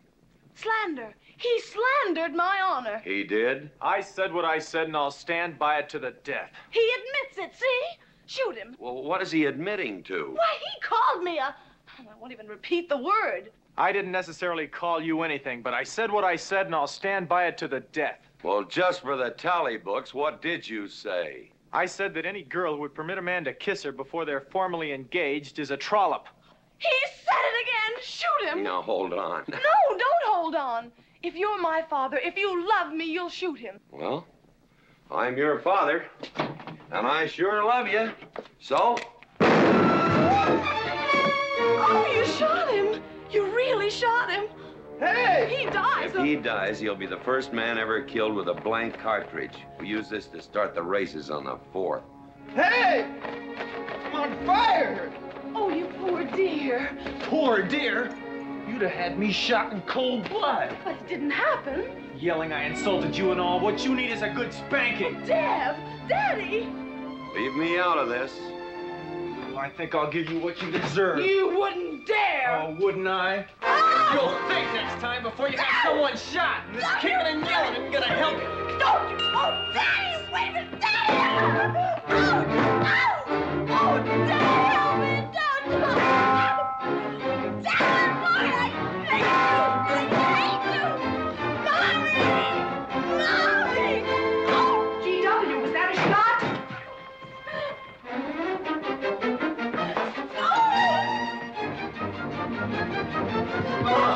Becky, what happened? He spanked me! You spanked my daughter? Dev. You mean you stood there while that brute beat our daughter? G.W., what's happened to you in the last 2 years? Better part of valor, son. Oh, isn't it enough that you've always treated me like a squaw without subjecting dear, sweet Becky to this crude, vulgar way of Katherine, life? you women are always raising hell about one thing when it's something else you're really sore about. Oh. Don't you think it's about time you told me what put the burr under your saddle about me? I don't intend to stand here and hold a midnight conversation with an intoxicated man.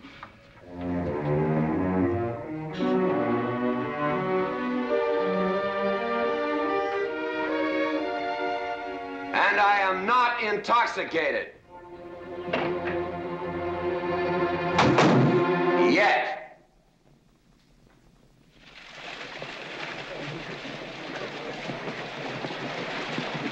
Hello, Governor! Hello, Governor!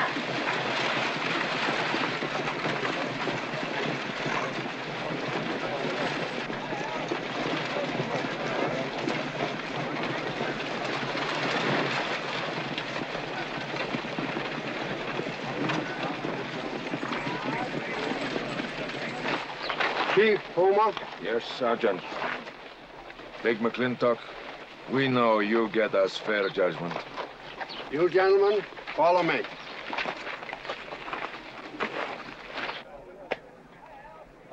Well, Jake? G.W.?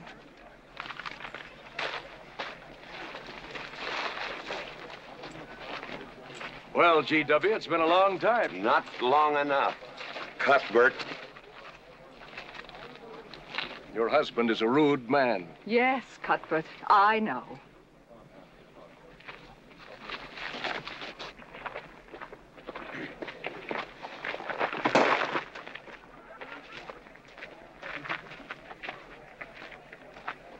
Where you want the Indians, Mr. McLintock? Mr. McLintock is not running this hearing. Sergeant, seat those Indians. Yes. Gentlemen, be seated. You know, the whole tribe here want to come into town. Proceed, Lieutenant. This hearing is now in session. Governor Cuthbert Humphreys presiding. Good luck, Daddy. Afraid it's a packed court. Government Edict number 826. Has ordered that the Comanche Nation be transferred from their present reservation to Fort Sill. It is the government's claim, as filed by Indian Agent Agard, that these chiefs, after being released from prison by a kindly government, did then rouse and incite defiance among the tribe against said order. It seems, gentlemen, that although some of these chiefs speak English, Chief Puma is quite at home in our language, they have chosen Mr. McLintock to be their spokesman. I speak for the Comanche, or rather I offer this translation. Proceed, Mr. McLintock.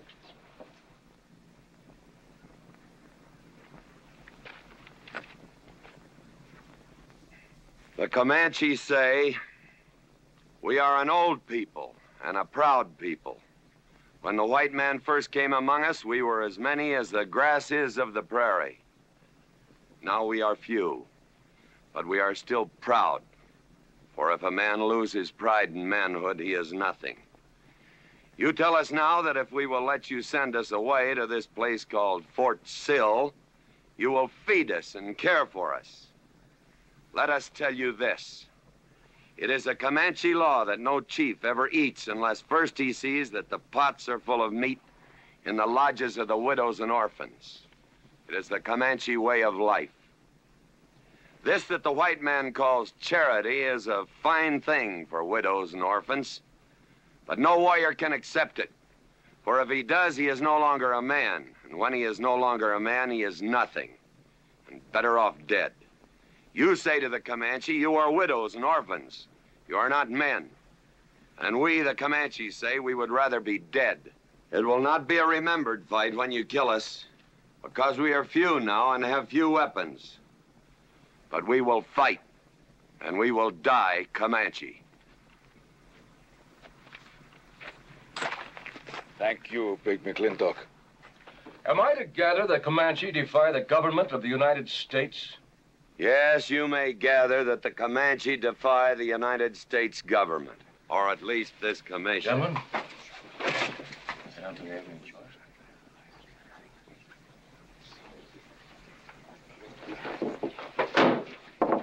It is the order of this court that these chiefs be incarcerated until such time as the detachment of United States cavalry be made available to escort them and the Comanche Nation to Fort Sill. This court is adjourned. Oh, McLintock! You are important chief amongst these white people. Sway them. Have them give us few guns to make the fight worthwhile.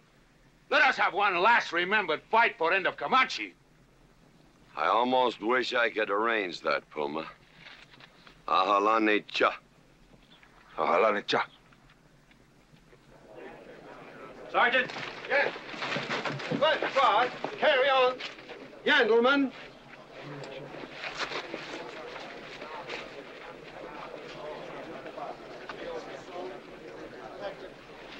It's sad, these changing times. It isn't the times that are changing, Mama.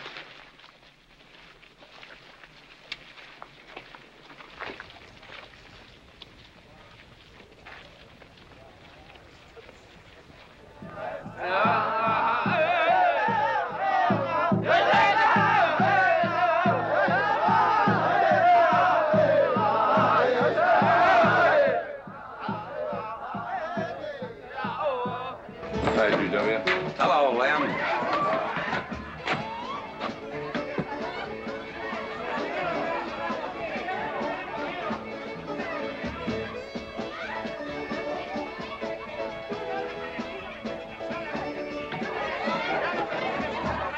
Bunny? Oh, howdy, McLintock. Hey, figured you'd be belly down drunk by now. I've been doing some drinking, Bunny. Is that boxcar still on the siding? Well, sure, but... But what? Well, I don't like it. You don't, eh? You figure if them Indians get out there and lead the cavalry on a wild goose chase, that great white father's going to get nosy. Get nosy, and he'll investigate. And when they find out how that side-saddle governor's been messing things up, they'll give those Indians a fair trial. But that's live ammunition in that boxcar. You know what'll happen if them Indians get some guns in their hands? Somebody's going to get hurt. Is Puma's word good enough for you? Well, I don't... McLintock, you got yourself a partner. Leave me out of this. Hey, McLintock. Good night, Bunny. Good night, Governor. Governor. There is the Katie with her light red hair, sweet as the roses on a summer air. I'll find her somewhere while the moon is high and tell her that I love her, and I'll love her till I die.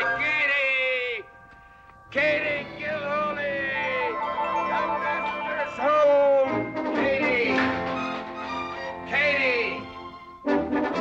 Katherine Gilhooly McLintock, where's the woman of the house? Mr. McLintock. Oh, there you are. Mrs. Warren. Oh, good evening. I waited up for you, Mr. McLintock. Oh, how nice. I want to talk to you about something. Delighted. 309 times straight. I beg your pardon? 309 times straight without a miss. Gotta be a record. I suppose so. Now, Mr. McLintock, what I wanted to say... 2-pound Stetson, 6-inch brim, 53 feet in the air. It's gotta be a record. I'm sure it is, but the reason I waited up... Dagnammit, woman, can't you hold that glass still? Of course, sir. Now, down the hatch to my world's record. Down the hatch. Yes, sir.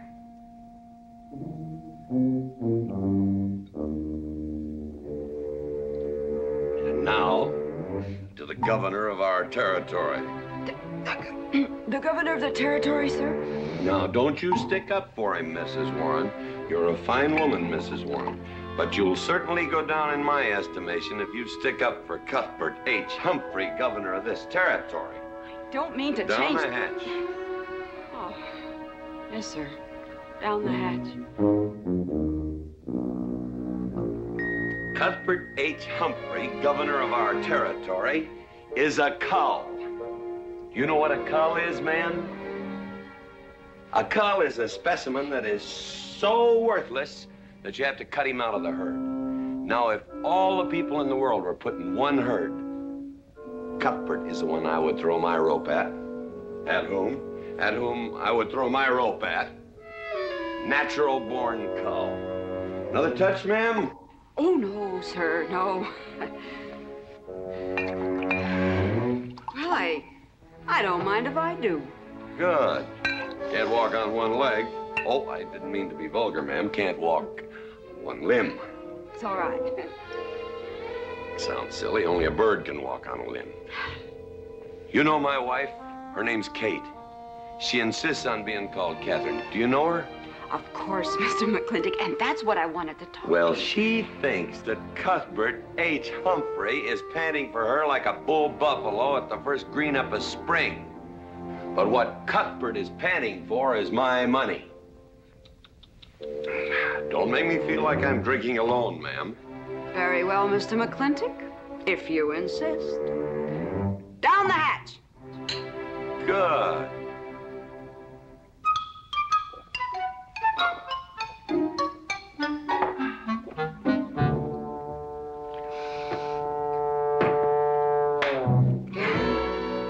Mr. McLintock, I have something very important to say to you. Very important. You'll have to wait till the morning. Toodle. Oh. Oh, it's all right. It's all right. Betty, bye-bye.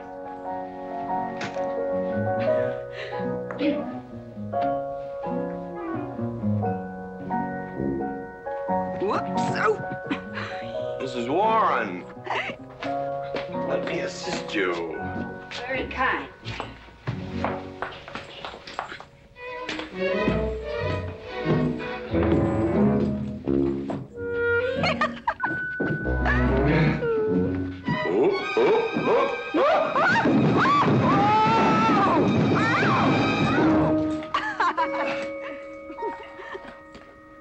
Whoops. What's going on here? Now, Catherine, are you going to believe what you see or what I tell you? Mrs. McLintock, hope you won't misunderstand. It's the first 100 women sitting on his lap that I misunderstood. Number 101 is quite simple. Now, G.W. McLintock, I have some... He's gone to sleep. Just when I know exactly what I want to say to him, he goes to sleep. I waited up to talk to Mr. McLintock. I wanted to tell him I was quitting. You see, Sheriff Lord has asked me to marry him, and... Oh, congratulations. I don't want to seem prudish, but if you are going to marry Sheriff Lord, it seems to me that you're sitting on the wrong man's lap.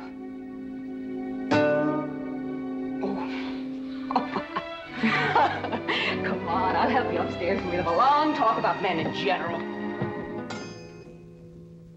Ladies,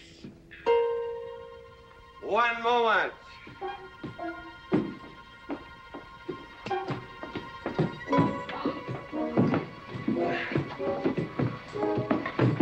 Oh! Watch out, you'll get us all killed. Oh!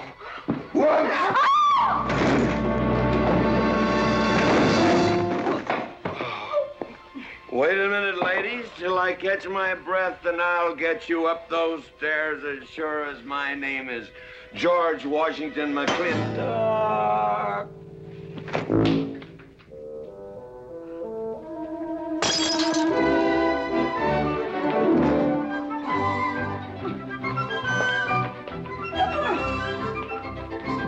You may be quitting, Mrs. Wallace, Mrs. Ward, but not tomorrow.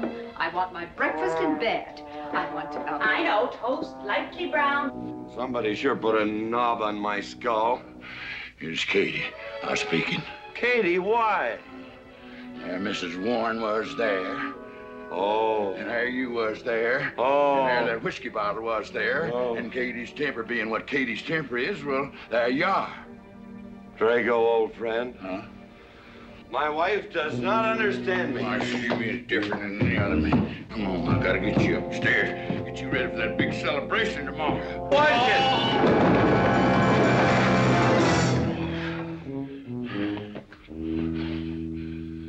Drago, I am sleeping in the den.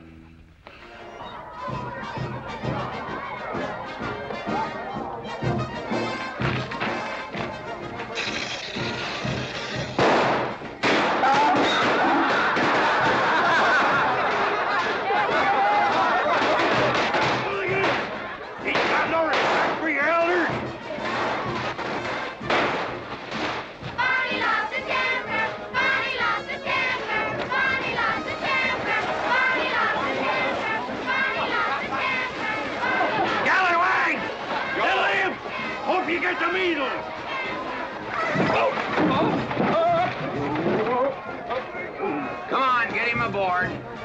Is everybody ready? Man in number 5 needs a flank cinch. Get him one. Let us know when you're ready. Ladies and gentlemen, it is my honor to present to you the governor of our territory, Cuthbert H. Humphreys. Thank you, Mayor.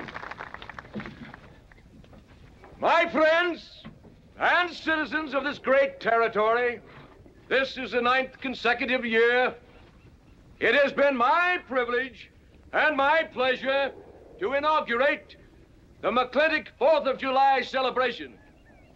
Now, the first event will be the wild horse race. But before I fire this shot to start the event, I would like to say a few modest words regarding my stewardship of this great territory.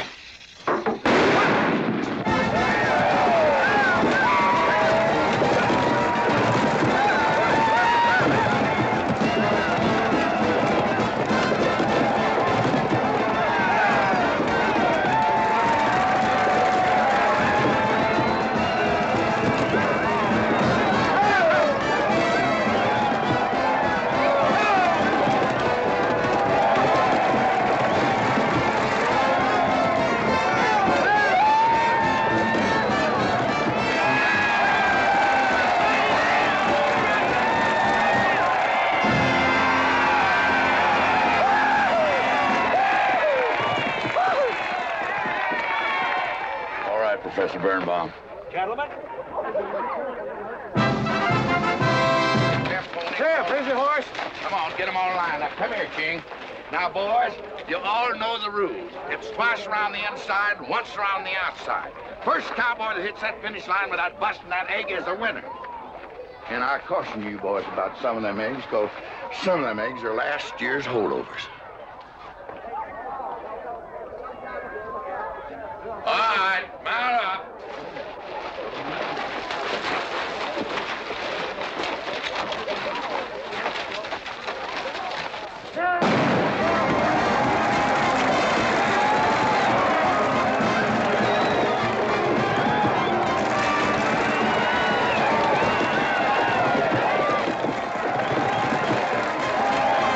Katherine, my dear, you seem to be enjoying yourself. Oh, yes.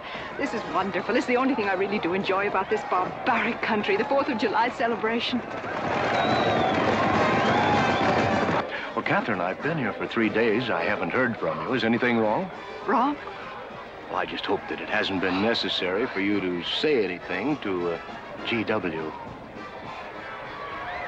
What are you talking about? But, Katherine, you see, I'm in a rather delicate position, being governor of the territory and all. I just hope you haven't found it necessary to say anything about... About what? About you and me.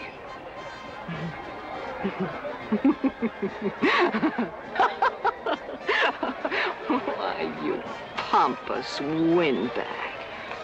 Do you think that you're the only man who's ever tried to play patty fingers with me, who's ever tried to lure me into the moonlight? Well, no, but I... Well, I'm a big girl and I can take care of myself. My husband knows it. I can assure you, Governor, that your reputation is untarnished. Now get out of my way.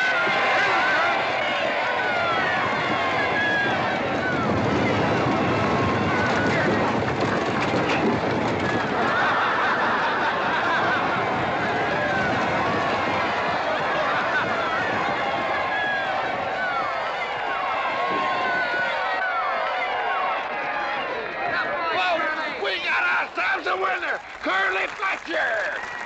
Mazel tov, Curly! Give me the egg. Disqualified. Here you go, Curly. G.W., you'll never believe what happened over there. What? You smell a beer. Well, naturally, I'm drinking beer. Ladies and gentlemen, the next event will be a contest between the two bronco-busting champions of our territory. Remember the year I rode in that event? Wore your garters to hold up my sleeves? We had a bet, and I won it. George Washington McLintock, you are a very crude man. Well, I guess so, but that was a rough horse, like to jarred my insides loose. But it was worth it. 3 beers.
guess so.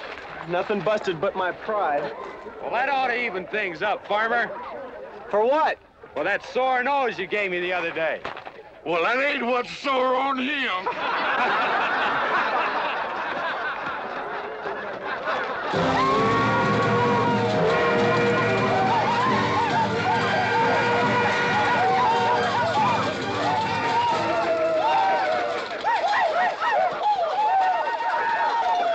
The closing event is the cow pony race.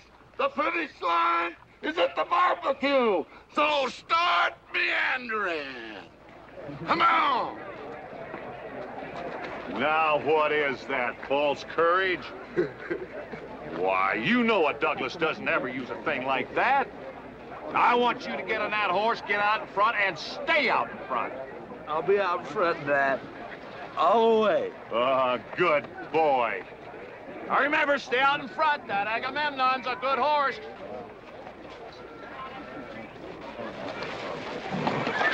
Oh, Agamemnon.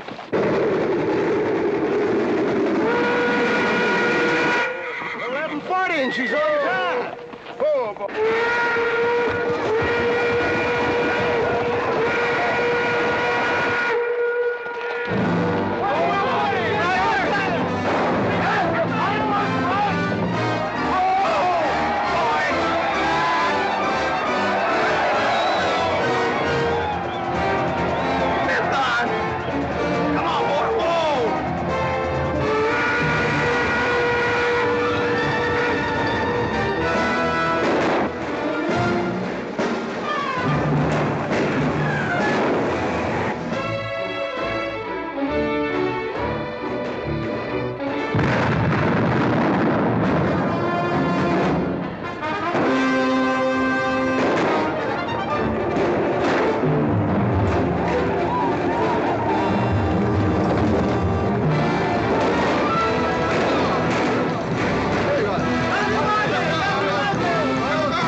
Whose idea was this stunt? God doggone it, they're my real book.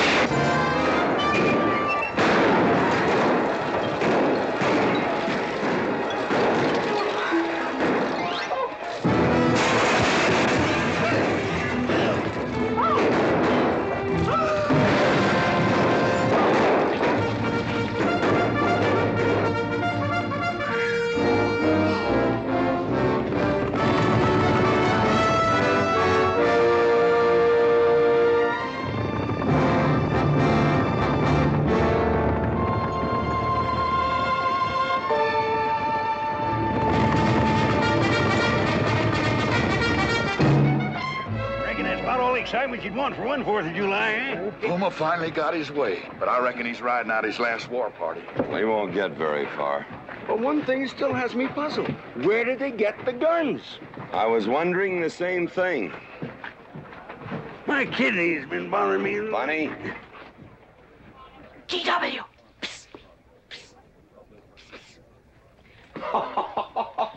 What an idiotic joke. Joke? Do you think that was a joke? Oh, shut up.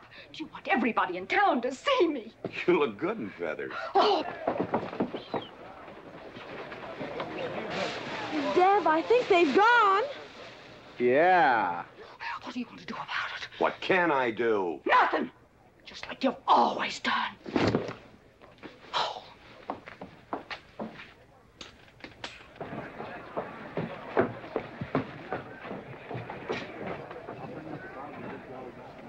How long, GW? How long what? Katherine. She's been riding herd on you for 2 years now. I'm a peaceable man. But my father used to say, you raise your voice, it doesn't do any good. It's time to raise your hand. Well, I've been planning to do something about it. I'll have another talk with her. Talk to her?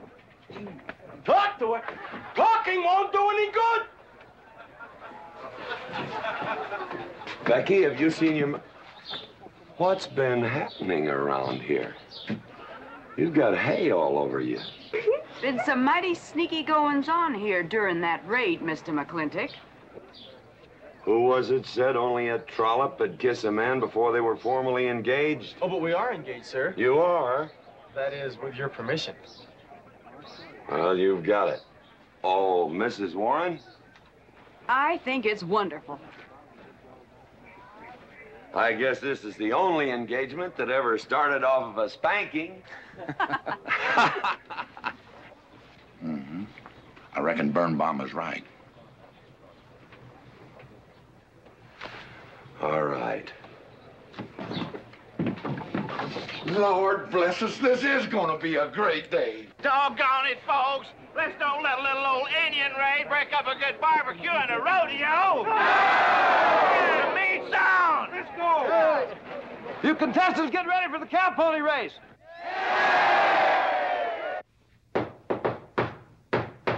Who is it? It's me. Let me in. Not now. Are you insane? I want to talk to you. It'll have to wait. I've taken all I'm going to take from you. You are insane! You are going to tell me why you packed up, picked up, and walked out on me. 2 years ago, you remember, you came home from Denver with lipstick all over your clothes!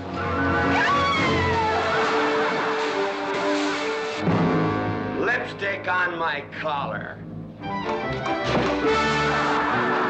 I've got the shirt to prove it! Who cares? Why, you big...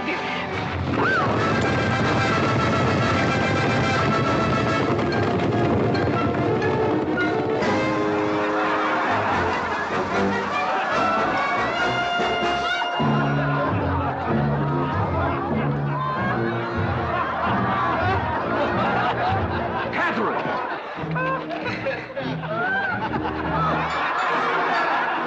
GW, you are a ruffian. Cuthbert, you are right.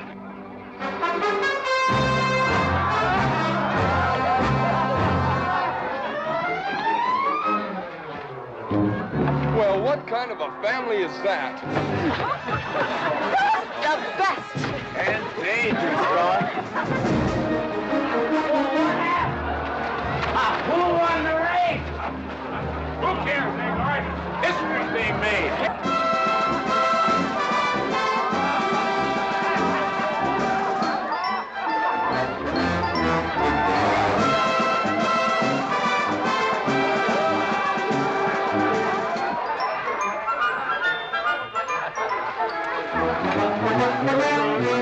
Yes, Rufus? I regret to inform you I've changed my mind about matrimony.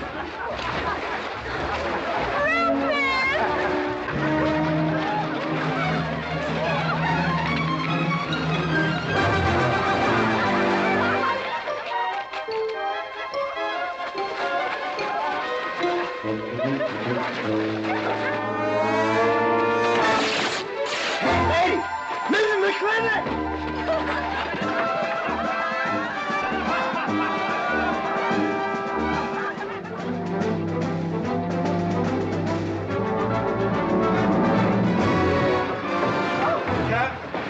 Katherine! Keep him out of here. Hand him out. All right, everybody out.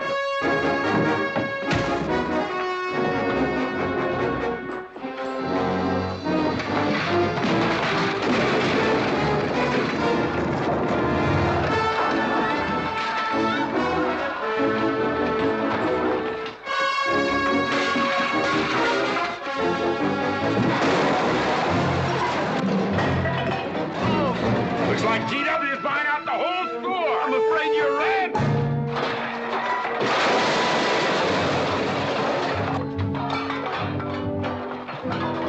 Clowny family! Clowny family!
Fight all you want. It won't do you any good. You've been digging those burrs into me for 2 years. Now you're gonna get your comeuppance.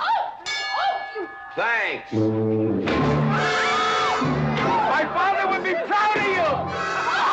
Now make him prouder.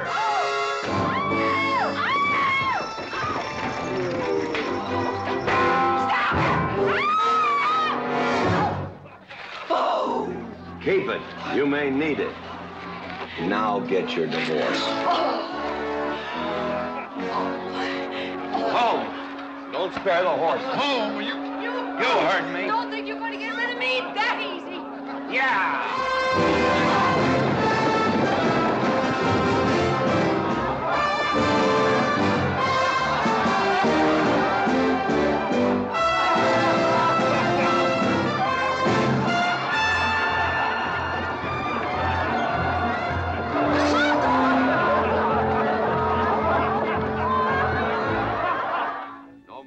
Living in the capital? No. No more Newport in season? Nope. No more dancing at the governor's ball? No, GW. Happy days! 310 times without a miss. That's a record.